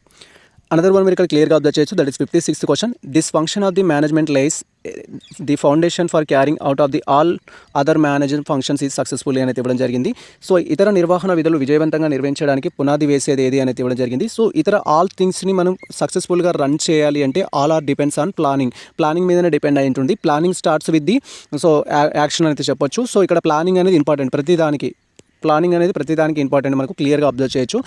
Business management తీసుకున్నట్టయితే సో ప్లానింగ్ అనేది స్టార్ట్ ఉంటుంది. తర్వాత ఆఫ్టర్ దట్ రిమైనింగ్ ఫంక్షన్స్ అన్ని రావడం జరుగుతుంది. ఇక్కడ ప్లానింగ్ అనేది వెరీ వెరీ ఇంపార్టెంట్. మనకు 56 వచ్చేసి 57 మీరు ఇక్కడ క్లియర్గా చేయవచ్చు. 57కి సంబంధించిన క్వశ్చన్ వచ్చేసి మనకు the function of the management relating the grouping activities in departments and creating a management hierarchy అనేది ఇవ్వడం జరిగింది. మీరు ఇక్కడ క్లియర్గా అబ్జర్వ్ చేయొచ్చు. కార్యకలాపాలను విభాగాలుగా విభజించి నిర్వహణ సోపాన్ని రూపొందించే నిర్వహణ విధి ఏదైనా ఉన్నారు. సో విభాగాలుగా విభజించేది ఏంటి అంటే ఇక్కడ ఆర్గనైజింగ్ అనేది చెప్పడం జరుగుతుంది. సో కంపెనీ అనేది స్థాపించిన తర్వాత ఆర్గనైజింగ్ ఏంటంటే డిఫరెంట్ కార్యకలాపాలను విభజించడం జరుగుతుంది. ఆర్గనైజ్ చేయడం జరుగుతుంది. ఎవరు ఏం చేయాలి ఆ థింగ్స్ అన్ని ఎవరు చేయడం జరుగుతుంది అంటే ఆర్గనైజింగ్లో అయితే ఉంటుంది. First question related to planning అనమాట. ప్లానింగ్ అనేది ఫస్ట్ స్టెప్, ఆర్గనైజింగ్ అనేది సెకండ్ స్టెప్ కింద అయితే తీసుకోవడం జరుగుతుంది. 57 వచ్చేసి B అయితే కరెక్ట్ ఆన్సర్. అనదర్ వన్ మీరు ఇక్కడ క్లియర్గా అబ్జర్వ్ చేయొచ్చు. So authority grant to an employee should అనేది ఇవ్వడం జరిగింది. ఒక ఉద్యోగికి ఇచ్చే అధికారం ఎలా ఉండాలి అంటున్నారు. అధికారం ఎలా ఉండాలి అంటే ప్యారలల్గా ఉండాలి, ఈక్వల్గా ఉండాలి. ఇన్నిసార్లు చెప్పడం జరిగింది. So authority when compare with responsibility ఈక్వల్గా ఉండాలన్నమాట. So more than the responsibility ensured that అనేది ఇవ్వడం జరిగింది. సో ఇక్కడ అప్పగించిన బాధ్యత కంటే ఎక్కువగా ఉండాలి, అప్పగించిన బాధ్యత కంటే తక్కువగా ఉండాలి, అప్పగించిన బాధ్యత సమానంగా ఉండాలని ఇవ్వడం జరిగింది. C1 వచ్చి కరెక్ట్ అంటారు. అథారిటీ అండ్ రెస్పాన్సిబిలిటీ అనేది బ్యాలెన్స్డ్గా ఉండాలి. అనదర్ వన్ మీరు ఇక్కడ క్లియర్గా అబ్జర్వ్ చేయొచ్చు. That is 59 question. So 59 question వచ్చేసి కోఆర్డినేషన్ ఈజ్ అనేది ఇవ్వడం జరిగింది. కోఆర్డినేషన్ అంటే ఏంటి అనేది ఇవ్వడం జరిగింది. మీరు ఇక్కడ క్లియర్గా అబ్జర్వ్ చేయొచ్చు. ది ఎసెన్స్ ఆఫ్ మేనేజ్మెంట్ అని ఇచ్చారు, ది ఆబ్జెక్టివ్ ఆఫ్ మేనేజ్మెంట్ అని ఇచ్చారు, అండ్ ది సోషల్ ఆబ్జెక్టివ్స్ అని ఇచ్చారు, ది మేనేజ్మెంట్ ఫంక్షన్ అనేది ఇవ్వడం జరిగింది. మీరు క్లియర్గా అబ్జర్వ్ చేయొచ్చు. సో దీన్ని మనం ఎసెన్స్ కింద అయితే ట్రీట్ చేయడం జరుగుతుంది. మేనేజ్మెంట్కి సంబంధించిన సారమే ఇది. సో కోఆర్డినేషన్ అనేది వితౌట్ కోఆర్డినేషన్ మేనేజర్ అనేది ఏం చేయలేడు. ఈ కెన్ డూ నథింగ్ అనమాట. సో ఇది ఇంపార్టెంట్ మనకు ఫంక్షన్స్లలో దానికి సంబంధించి. 61 వచ్చేసి లాస్ట్ క్వశ్చన్ మనకు 2023 పేపర్లో వచ్చేసి the function controlling is performed by అనేది ఇవ్వడం జరిగింది. నియంత్రణ అనేది ఏదైతే ఉంటుందో కంట్రోలింగ్ ఎవరు చేస్తారు అనేది. సో టాప్ లెవెల్ మేనేజర్ చేస్తారా, మిడిల్ లెవెల్ మేనేజర్ చేస్తారా, లో లెవెల్ మేనేజర్ చేస్తారంటే అందరు చేయడం జరుగుతుంది. ఎబో ఆల్ అయితే మనం చెప్పొచ్చు క్లియర్గా. సో దీనికి సంబంధించి సో అందరు ఎందుకు చేస్తారని మీకు డౌట్ రావచ్చు. సో మనకు మేనేజ్మెంట్లో అథారిటీ అండ్ రెస్పాన్సిబిలిటీ అనేది బ్యాలెన్స్డ్గా అయితే ఉంటుంది. ఈవెన్ స్టాఫ్ కూడా కింది స్థాయి ఎంప్లాయీస్కి కూడా ఏముంటుందంటే అథారిటీ అండ్ రెస్పాన్సిబిలిటీ ఉంటుంది. అథారిటీ ఉన్న ప్రతి ఒక్కరికి కంట్రోల్ చేసే కెపాసిటీ అనేది ఉంటుంది. కాబట్టి సో ఇక్కడ పైవన్నీ అనేది కరెక్ట్ ఆన్సర్ అనమాట. ఇక్కడ క్లియర్గా అబ్జర్వ్ చేయొచ్చు. అందరికీ ఉంటుంది. సో దిగువ స్థాయి వాళ్ళకి ఉంటుంది, మిడిల్ లెవెల్ వాళ్ళకి ఉంటుంది, టాప్ లెవెల్ వాళ్ళకి కూడా ఉంటుంది. 2024 క్వశ్చన్ పేపర్ తీసుకుంటే 2024లో బిజినెస్ ఆర్గనైజేషన్ అండ్ మేనేజ్మెంట్ నుంచి ఏ టాపిక్స్ అడిగారని మీరు క్వైరీ చేస్తే ఫస్ట్ క్వశ్చన్ వచ్చేసి మనకు లిమిటెడ్ లైబ్రరీకి సంబంధించిన టాపిక్ అయితే ఇచ్చారు. భాగస్వామ్య సంస్థ మరియు కార్పొరేషన్ లక్షణాలను మిళితం చేసే వ్యాపార సంస్థ ఏది అనేది ఇవ్వడం జరిగింది. మీరు ఇక్కడ క్లియర్గా అబ్జర్వ్ చేయొచ్చు. Which form of the business organisation combine the features of partnership and a cooperation అనేది ఇవ్వడం జరిగింది. సో కోఆపరేషన్కి ఏముంటుందంటే మనకు అన్లిమిటెడ్ లైబిలిటీ కోఆపరేషన్కి లిమిటెడ్ లైబిలిటీ అనేది ఉంటుంది, రిజిస్ట్రేషన్ మ్యాండేటరీ అనేది ఉంటుంది. అదే పార్ట్నర్షిప్ తీసుకున్నట్టయితే సో పార్ట్నర్షిప్కి అవన్నీ ఉండవు. ఇక్కడ ఆ రూల్స్ అండ్ రెగ్యులేషన్స్ ఫుల్ఫిల్ చేసేది అంటే లిమిటెడ్ లైబిలిటీకి సంబంధించి దట్ ఈస్ 2006 యాక్ట్ ప్రకారం అయితే దీన్ని ఫామ్ చేయడం జరుగుతుంది. పార్ట్నర్షిప్ అయితే 1932 ప్రకారం ఉంటుంది. కోఆపరేటివ్ సొసైటీ అయితే మనకు సో కోఆపరేటివ్ సొసైటీ మేబీ 90-30 ఇది నాకు క్లియర్గా అయితే ఐడియా లేదు. 90-30 ఆర్ వాట్ ఎవర్ అనేది. జాయింట్ హిందూ ఫ్యామిలీకి ఎటువంటి రిజిస్ట్రేషన్ అయితే ఉండదు. బట్ దీని హిందూ లాస్ ప్రకారం అయితే రిజిస్ట్రేషన్ చేయడం జరుగుతుంది. జాయింట్ స్టాక్ కంపెనీ అయితే 1956 కానీ అండ్ 2013 ద్వారా కానీ రిజిస్ట్రేషన్ అయితే చేసుకుంటారు. దీని కరెక్ట్ ఆన్సర్ వచ్చేసి ఏంటంటే లిమిటెడ్ లయబిలిటీ పార్ట్నర్షిప్ అనేది కరెక్ట్ ఆన్సర్. దానికి ఉండే ఫీచర్స్ ఎలా ఉంటాయంటే భాగస్వామ్య సంస్థకు ఉండే ఫీచర్స్ అన్నీ ఉంటాయి. సేమ్ టైం కోఆపరేటివ్ సొసైటీస్కి ఉండే ఫీచర్స్ అన్నీ ఉండడం జరుగుతుంది. తర్వాత మనకి ఇక్కడ who is considered the father of the scientific management మనం ఆల్రెడీ చెప్పుకున్నాము. సైంటిఫిక్ మేనేజ్మెంట్కి సంబంధించిందంటే ఎఫ్డబ్ల్యూ ట్రైలర్ ఎవరైతే ఉంటారో దానికి సంబంధించి అతను సైంటిఫిక్ మేనేజ్మెంట్కి సంబంధించిన ఫాదర్ అయితే అయినా మనం ఇక్కడ క్లియర్గా అబ్జర్వ్ చేయొచ్చు. పీటర్ డక్కర్ వచ్చేసి MOB అయితే ఇంట్రొడ్యూస్ చేయడం జరిగింది. మేనేజ్మెంట్ ఆబ్జెక్టివ్స్ అనేది అయితే ఇంట్రొడ్యూస్ చేయడం జరిగింది. హెన్రీ పాయల్ వచ్చేసి 14 ప్రిన్సిపల్స్ అయితే ఉంటుంది. సో మీరు ఈ టాపిక్స్ అయితే గుర్తుంచుకోవాలి, ఖచ్చితంగా క్వశ్చన్స్ అడుగుతారు. So which of the following technique is a scientific management involves the use of the stop watch stop watch to measure time take అనేది ఇవ్వడం జరిగింది. సో ఇక్కడ క్లియర్గా అబ్జర్వ్ చేయొచ్చు. పనిని కొలవడానికి దేన్ని యూజ్ చేస్తారంటే పనికి సంబంధించిందే యూజ్ చేస్తారు. టైమ్ ఆఫ్ ది స్టడీ అనేది. సో దీనికి సంబంధించిన కరెక్ట్ ఆన్సర్ 53 ఒకసారి మీరు క్లియర్గా అయితే అబ్జర్వ్ చేయండి. సో దానికి సంబంధించి టైం రిలేటెడ్ ఇచ్చారు. టైమ్ ఆఫ్ ది స్టడీకి సంబంధించి ఉంటుంది. అనదర్ వన్ వచ్చేసి 54 which principles emphasise the importance of clear definition and roles and responsibility అయితే ఇవ్వడం జరిగింది. సో ఏ ప్రిన్సిపల్ అనేది దానికి సంబంధించిన దాని గురించి చెప్పడం జరుగుతుంది అనేది అడుగుతున్నారు. ఫంక్షన్ డెఫినేషన్కి సంబంధించి clear definition, unity of direction, priority of సంబంధించి ప్యారిటీ ఆఫ్ అథారిటీ అండ్ రెస్పాన్సిబిలిటీకి సంబంధించిన ఆప్షన్స్ అయితే అడిగారు.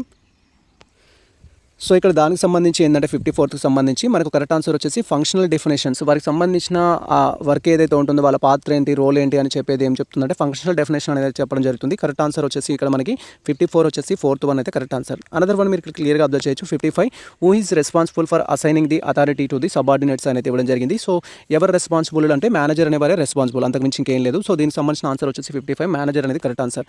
తర్వాత 56 మనం తీసుకున్నట్టయితే what is the level of coordination that ensure the unity of action among various departments అనేది ఇవ్వడం జరిగింది. సో వివిధ విభాగాల మధ్య చర్యల ఏకత్వానికి నిర్ధారించే సమన్వయ స్థాయి ఏదైనా ఇవ్వడం జరిగింది. సో వివిధ డిపార్ట్మెంట్స్ వచ్చినప్పుడు ఏమవుతుందంటే ఇంటర్నల్ కోఆర్డినేషన్ అయితే రావడం జరుగుతుంది. ఇంటర్నల్ కోఆర్డినేషన్ అనేది కరెక్ట్ ఆన్సర్. దట్ ఈస్ 56 వచ్చేసి internal coordination. Who is responsible for setting the overall directions and strategies of కంపెనీకి సంబంధించిన ఎటువంటివైనా బోర్డ్ డైరెక్టర్స్ అయితే చూసుకుంటారు. CEO కాదు, CFO కాదు, COO అయితే కాదు. సో సమ్ టైమ్స్ మీరు CEO అని ఫ్లోలో పెట్టడానికి ఛాన్స్ ఉంటుంది. బట్ కరెక్ట్ ఆన్సర్ వచ్చేసి ఏంటంటే బోర్డు డైరెక్టర్ అనేది కరెక్ట్ ఆన్సర్ దానికి సంబంధించి. So which planning is approach involve the breaking down the goals into the smaller and manageable task అనేది ఇవ్వడం జరిగింది. లక్ష్యాలను చిన్న నిర్వహించదగ్గ పనులుగా విభజించే ప్రణాళిక ఏది అంటున్నారు. ఏదైనా ఒకటి సాధించాలంటే దాన్ని చిన్న పార్ట్స్గా డివైడ్ చేసే ప్రణాళిక ఏది అంటున్నారు. Top down planning, bottom down planning and incremental అన్న జీరో బేస్డ్ అని అయితే అడుగుతున్నారు. దీనికి సంబంధించి క్వశ్చన్లో కొంత మిస్టేక్ ఉండడం వల్ల దీనికి మార్క్స్ అయితే అందరికీ యాడ్ చేయడం జరిగింది 2024 సెషన్లో అయితే ఈ క్వశ్చన్కి. సో కరెక్ట్ ఆన్సర్ అయితే దీంట్లో ఇచ్చిన దాంట్లో సూటబుల్ ఏంటంటే చిన్న లక్ష్యాలుగా డివైడ్ చేసి టాస్క్ను కంప్లీట్ చేయడం ఏదైతే ఉంటుందో అది బాటమ్ ప్లానింగ్ కింద అయితే చెప్పడం జరుగుతుంది. సో డివిజన్ ఆఫ్ లేబర్ సంబంధించిన టాపిక్లోనే రావడం జరుగుతుంది ఇది. So which management of function involve the assigning tasks and responsibility to employees అనేది ఇవ్వడం జరిగింది. సో ఏ మేనేజ్మెంట్ అనేది ఉద్యోగులకు బాధ్యతలను అప్పగిస్తుంది అని చెప్పడం జరిగింది. సో ఇక్కడ వచ్చేసి ఏంటంటే ఆర్గనైజింగ్ అని చెప్పొచ్చు. ఆర్గనైజింగ్ అనేది ఉంటుంది, ప్లానింగ్ అనేది కాదు. ఆర్గనైజింగ్లో వాళ్ళకి సంబంధించినవన్నీ అయితే అలొకేట్ చేయడం జరుగుతుంది. ప్లానింగ్లో జస్ట్ ప్లాన్ చేసుకోవడం జరుగుతుంది. స్టాఫింగ్లో వారికి సంబంధించిన హోదాలు ఏంటి అనేది చూపించడం జరుగుతుంది. కంట్రోలింగ్లో వారిని కంట్రోల్ అయితే చేయడం జరుగుతుంది వారి అవుట్పుట్ బేస్డ్ అయితే. దెన్ డిఫర్ షేర్స్ సంబంధించి మళ్ళీ జనరల్గా అడిగే question. Differ share generally use to అనేది ఇవ్వడం జరిగింది. ప్రమోటర్స్ కోసం అయితే ఉంటుంది దీనికి సంబంధించి. ఇది మనకు A1 వచ్చి అయితే కరెక్ట్ ఆన్సర్. అనదర్ క్వశ్చన్ మీరు క్లియర్గా అబ్జర్వ్ చేయొచ్చు. అనదర్ వన్ వచ్చేసి మనకు ఎంకమ్ ఎంట్రన్స్ టెస్ట్కి సంబంధించి 2025లో కండక్ట్ చేసిన business organisation management subject related questions ఇవి. మనకు లాస్ట్ సెషన్ ఇది వచ్చేసి మీరు ఇక్కడ క్లియర్గా అబ్జర్వ్ చేయొచ్చు. సో మనకు వ్యాపార రిలేటెడ్ అయితే ఇవ్వడం జరిగింది. వనరులు నైపుణ్యాన్ని పంచుకుంటూ ఒక సామూహిక లక్ష్యాన్ని సాధించడానికి సభ్యుల యాజమాన్యం మీద నియంత్రణ ఉండే వ్యాపార సంస్థను ఏమంటారు అంటున్నారు. ఇక్కడ మీరు క్లియర్గా అబ్జర్వ్ చేయొచ్చు. వనరులు నైపుణ్యాలను పంచుకుంటూ సామూహిక లక్ష్యాలను సాధించడానికి ఉండేది ఏమంటారంటే ఇక్కడ. సో వ్యాపార సంస్థని మనం కోఆపరేటివ్ సొసైటీస్ అంటాము క్లియర్గా. 51 క్వశ్చన్ అయితే మీరు క్లియర్గా అబ్జర్వ్ చేయొచ్చు. సో ఇక్కడ ఉన్న థింగ్స్ అన్నిటిని షేర్ చేసుకునే ప్రాసెస్ అనేది ఓన్లీ కోఆపరేటివ్ సొసైటీలోనే ఉంటుంది. ఉన్న వాటిని షేర్ చేసుకుంటూ అంటే so 1% to another, 1 for all for 1 అనే కాన్సెప్ట్ మీద అయితే జరుగుతుంది కోఆపరేటివ్ సొసైటీస్, మనకు ఆల్రెడీ తెలిసిందే. అనదర్ వన్ మీరు ఇక్కడ క్లియర్గా అబ్జర్వ్ చేయొచ్చు. 52 క్వశ్చన్ అనేది విదేశీ మార్కెట్లో ఉత్పత్తి వ్యయం కంటే తక్కువ ధరకు వస్తువులను లేదా సేవలను విక్రయించే విధానాన్ని ఏమంటారు అంటున్నారు. ఇక్కడ మీరు క్లియర్గా అబ్జర్వ్ చేయొచ్చు. సో క్వశ్చన్ మళ్ళీ ఒకసారి మనం అబ్జర్వ్ చేద్దాము. సో విదేశీ మార్కెట్లో ఉత్పత్తి వ్యయం కంటే తక్కువ ధరకు వస్తువులు లేదా సేవలను విక్రయించే విధానాన్ని ఏమంటారు అనేది క్వశ్చన్ ఇక్కడ మనకు. దీనికి సంబంధించిన ఇన్ఫర్మేషన్ వచ్చేసి మనకు డంపింగ్ అనేది చెప్పడం జరుగుతుంది. సో కౌంటర్ ట్రేడ్ కాదు, బదిలీ ట్రేడ్ కాదు, డంపింగ్ అనేది కరెక్ట్ ఆన్సర్. సో డంపింగ్ అనేది సిచ్యువేషన్ రావడం జరుగుతుంది. అనదర్ వన్ మీరు ఇక్కడ క్లియర్గా అబ్జర్వ్ చేయొచ్చు. 53 వచ్చేసి so what is the primary functions of commerce అనేది ఇవ్వడం జరిగింది. కామర్స్ సంబంధించిన మెయిన్ ఫంక్షన్ ఏంటంటే ఫస్ట్ కామర్స్కి డెఫినేషన్ మీకు తెలిసి ఉండాలి. Distribution of goods and service లేదా facilitation of goods and service అనేది చెప్తాము కామర్స్ డెఫినేషన్లో వచ్చేసి. దాని రిలేటెడ్ వర్డ్ ఏదైతే ఉంటుందో చూస్ చేసుకోవాలి. టు ప్రొడ్యూస్ గూడ్స్, కామర్స్ అనేది ప్రొడ్యూస్ చేయదు. గూడ్స్ ఏం ప్రొడ్యూస్ చేస్తుందంటే ఇండస్ట్రీస్ అనేది గూడ్స్ ప్రొడ్యూస్ చేయడం జరుగుతుంది. Facilitate and exchange of goods and service, yes ఇది మనకు కరెక్ట్ ఆన్సర్. తర్వాత to provide the financial services, financial service provide చేయదు. హ్యూమన్ రిసోర్సెస్ కూడా కాదు కామర్స్ సంబంధించిన మెయిన్ ఎయిమ్ అనేది. B1 వచ్చేసి కరెక్ట్ ఆన్సర్ 53కి. 54th క్వశ్చన్ క్లియర్గా అబ్జర్వ్ చేయొచ్చు. 54th క్వశ్చన్ సంబంధించి which type of business structure combine the benefits of the partnership and limited liability అనేది ఇవ్వడం జరిగింది. పార్ట్నర్షిప్ ఉన్న లక్షణాలు ఉండాలి అండ్ లిమిటెడ్ లైబిలిటీ ఉండాలి. దాంతో ఏర్పడిన సంస్థ ఏదని ఇచ్చారు. డైరెక్ట్గా మనకు క్వశ్చన్లోనే ఆన్సర్ ఉంది. So it is related to limited liability partnership. ప్రీవియస్లోనే అడిగారు 2024లో కూడా సేమ్ క్వశ్చన్ అడిగారు. బట్ అక్కడ అడిగిన విధానం ఏంటంటే పార్ట్నర్షిప్ లక్షణాలు అండ్ అదేవిధంగా కంపెనీ లక్షణాలు కలిగి ఉన్న ఏకైక సంస్థ ఏది అంటే అప్పుడు LLP అయితే అవుతుంది. సో మీరు క్లియర్గా అబ్జర్వ్ చేయొచ్చు. అనదర్ వన్ 55 క్వశ్చన్ వచ్చేసి మనకు what is the primary purpose of memorandum of association association ఇవ్వడం జరిగింది. మెమరాండమ్ ఆఫ్ అసోసియేషన్ నుంచి గురించి ఇప్పుడు పర్పస్ అడిగారు. దీని పర్పస్ ఏంది అంటే కంపెనీ గురించి బయట వ్యక్తులకు తెలియజేయడం కోసం దీన్ని ఏర్పాటు చేయడం జరుగుతుంది. The outline and rules and regulations of the company. So company rules and regulations అనేది కాదు, కంపెనీ రూల్స్ అండ్ రెగ్యులేషన్స్ అనేది ఆర్టికల్స్ ఆఫ్ అసోసియేషన్లో ఉంటుంది. To specify the company management structure అనేది ఇవ్వడం జరిగింది. తర్వాత to define the company relations with the out side world అనేది ఇవ్వడం జరిగింది. సో ఇది మన కరెక్ట్ ఆన్సర్ వచ్చేసి మనకు C1 అయితే కరెక్ట్ ఆన్సర్. అవుట్ సైడ్ వరల్డ్కి సంబంధించి అయితే చూపిస్తుంది. The outline of the company objectives. So memorandum of అసోసియేషన్లో వచ్చేసి మనకు క్లాజెస్ సంబంధించిన ఇన్ఫర్మేషన్ అయితే ఉంటుంది. నేమ్ క్లాస్, అడ్రస్ క్లాస్, ఆ థింగ్స్ అయితే ఉంటాయి. మీరు క్లాజెస్ సంబంధించి కూడా క్వశ్చన్స్ అయితే అడగొచ్చు కొన్నిసార్లు. తర్వాత which function of the management involve setting goals on the objectives అనేది ఇవ్వడం జరిగింది. గోల్స్ అండ్ ఆబ్జెక్టివ్స్ అనేది ఎక్కడ సెట్ చేయడం జరుగుతుంది అనేది ఇవ్వడం జరిగింది. సో అది మనకు ఏంటంటే ఇక్కడ సో గోల్స్ అండ్ ఆబ్జెక్టివ్స్ అనేది ప్లానింగ్లోనే సెట్ చేయడం జరుగుతుంది. ప్లాన్లోనే దానికి సంబంధించిన గోల్స్ అయితే ఉంటాయి. సో ప్లానింగ్లోనే ఆ గోల్స్ అనేది సెట్ చేయడం అయితే ఉంటుంది. గోల్స్ కావచ్చు, ఆబ్జెక్టివ్స్ కావచ్చు. ఆర్గనైజింగ్ అంటేనేమో సో దాన్ని డివైడ్ చేయడం, అందరికీ వర్క్ అసైన్ చేసే ప్రాసెస్ అనేది ఉంటుంది. కంట్రోల్ అంటే వాళ్ళని కంట్రోల్ చేయడం అయితే ఉంటుంది. సో వాట్ ఈజ్ ఆర్గనైజింగ్ మేనేజ్మెంట్కి సంబంధించిన క్వశ్చన్ అయితే అడిగారు. నిర్వహణలో వ్యవస్థీకరణ అంటే ఏంటి అని చెప్పారు. నిర్వహణలో వ్యవస్థీకరణ అంటే ఏంటంటే స్పెషలైజేషన్ ఏదైతే ఉంటుందో అది కంప్లీట్ ప్రాసెస్ని మనం అంటాము. ఇక్కడ ఆర్గనైజేషన్ రిసోర్స్ గోల్స్కి సంబంధించిన ఆప్షన్ అయితే సెకండ్ వన్ అయితే మనకు కరెక్ట్ ఆన్సర్ అనమాట. ఇక్కడ క్లియర్గా అబ్జర్వ్ చేయొచ్చు. అనదర్ వన్ మనకు 58th question, what happen the authority is delegated అనేది ఇవ్వడం జరిగింది. సో అధికారాన్ని ప్రత్యామ్నాయ యోజనం చేసినప్పుడు ఏం జరుగుతుందంటే సో అథారిటీ అండ్ రెస్పాన్సిబిలిటీ అనేది వేరే పర్సన్కి అయితే ట్రాన్స్ఫర్ చేయడం జరుగుతుంది. ఇక్కడ మీరు క్లియర్గా అబ్జర్వ్ చేయొచ్చు. అథారిటీ ఈజ్ ట్రాన్స్ఫర్ టు బదిలీ అవుతుంది అనేది కరెక్ట్ ఆన్సర్. అధికారం అనేది బదిలీ అనేది అవుతుంది. ఇలా బదిలీ అవ్వడం వల్ల ఏమవుతుందంటే సో బాధ్యత అనేది తగ్గుతుంది. సో అప్పగించిన వ్యక్తికి బాధ్యత అనేది తగ్గుతుంది అనమాట. ఇక్కడ మీరు క్లియర్గా అబ్జర్వ్ చేయొచ్చు. ఇక్కడ పెరుగుతుందని ఇచ్చారు కాబట్టి ఇది wrong answer. Delegation of authority అనేది ఏంటంటే మనకున్న పవర్స్ని వేరే వారికి ఇవ్వడం వల్ల పవర్ అనేది ట్రాన్స్ఫర్ అవుతుంది. అనదర్ వన్ మనకు 59 question, why coordination consider as essential of the management function అనేది ఇవ్వడం జరిగింది. సో మనం ఆల్రెడీ చెప్పుకున్నాం ఎసెన్స్ ఆఫ్ మేనేజ్మెంట్ అనేది సమన్వయాన్ని ఎందుకు అంత ముఖ్యంగా వర్ణిస్తారు అంటే to allocate all resources, to make decisions, to integrate activities, to monitor the performance. అంటే ఇక్కడ కార్యకలాపాలను ఏకీకృతం చేయడం, ఇంటిగ్రేట్ యాక్టివిటీస్ ఏదైతే ఉంటుందో అది కరెక్ట్ ఆన్సర్ అనమాట. సో దానికి సంబంధించి మీరు క్లియర్గా అబ్జర్వ్ చేయొచ్చు. 61 దట్ ఈస్ లాస్ట్ వన్ ఈ సెషన్ నుంచి మనకు. So monitoring and regulating the performance of the employees is noun as అనేది ఇవ్వడం జరిగింది. సో ఉద్యోగుల పనితీరు పరీక్షించి నియంత్రించే విధిని ఏమంటారంటే ఇక్కడ కంట్రోలింగ్ అనేది అనడం జరుగుతుంది. వారిని కంట్రోల్ చేసే ప్రాసెస్ ఏదైతే ఉంటుందో అది కంప్లీట్. ఇది 2018 నుంచి 2025 వరకు మనకు ఎంకమ్ ఎంట్రన్స్ టెస్ట్ కోసం అడిగిన క్వశ్చన్స్ అయితే ఇవి. 2018 కావచ్చు, 2019 కావచ్చు, 2020, 2021, 2022, 2023, 2024 అండ్ 2025 సంబంధించి సో కంప్లీట్ క్వశ్చన్స్ అయితే ఇవి ప్రీవియస్ క్వశ్చన్ పేపర్స్ నుంచి వచ్చినవి. సో మీకు ఏదైనా డిఫికల్టీగా అనిపించినా లేదా అవుట్ ఆఫ్ ది టాపిక్ అనిపించినా కూడా సో మీరు కామెంట్ సెక్షన్లో ఆ టాపిక్ని రిమైన్ చేసినట్టయితే మేము స్పెషల్గా ఆ టాపిక్స్ గురించి నెక్స్ట్ డీటెయిల్ వీడియో అయితే చేస్తాము. ఈ టాపిక్స్ అన్ని మీరు కవర్ చేస్తూ ప్రిపేర్ అయితే అవ్వండి. కవర్ చేస్తూ ప్రిపేర్ అయితే బెటర్ స్కోర్ తెచ్చుకోవడానికి అయితే ఛాన్స్ ఉంటుంది. అండ్ మీకు ఇంపార్టెంట్ టాపిక్స్ కూడా సజెస్ట్ చేయాలనుకుంటున్నాను. అప్పుడు మీరు ఏంటంటే డిఫరెంట్ టైప్స్ ఆఫ్ బిజినెసెస్ గురించి నేర్చుకోండి. లైక్ సోల్ ట్రేడింగ్ సంబంధించిన ఫీచర్స్ అండ్ కంపెనీస్ సంబంధించిన features, joint stock company features and ఇలా. తర్వాత వచ్చేసి మనకు MOA గురించి క్వశ్చన్స్ అడుగుతారు, AOA గురించి క్వశ్చన్స్ అడుగుతారు. తర్వాత మనకు యాక్ట్స్ గురించి క్వశ్చన్స్ అడుగుతారు. పార్ట్నర్షిప్ యాక్ట్ కావచ్చు, కంపెనీస్ యాక్ట్ కావచ్చు, and minimum members, maximum members కావచ్చు, 14 ప్రిన్సిపల్స్ సంబంధించి కావచ్చు, ఫంక్షన్స్ కావచ్చు, ఫాస్డ్ కర్బ్ కావచ్చు. ఈ టాపిక్స్ అన్ని మీరు కవర్ చేస్తూ ప్రిపేర్ అయితే ఖచ్చితంగా BOMలో బెటర్ స్కోర్ తెచ్చుకోవడానికి అయితే ఛాన్స్ ఉంటుంది. ఇది ప్రజెంట్ మనకు సంబంధించి క్లియర్ కట్ ఇన్ఫర్మేషన్ అయితే. సో ఈ ఇన్ఫర్మేషన్ మీకు నచ్చినట్టు మీరు లైక్ చేయండి, మన ఛానల్ని సబ్స్క్రైబ్ చేసుకోండి. ఇలాంటి లేటెస్ట్ అప్డేట్స్ కోసం మన ఛానల్ని ఫాలో అవుతుంది, కుటుంబాలకు షేర్ చేయండి. All the best all. Thank you for watching this video.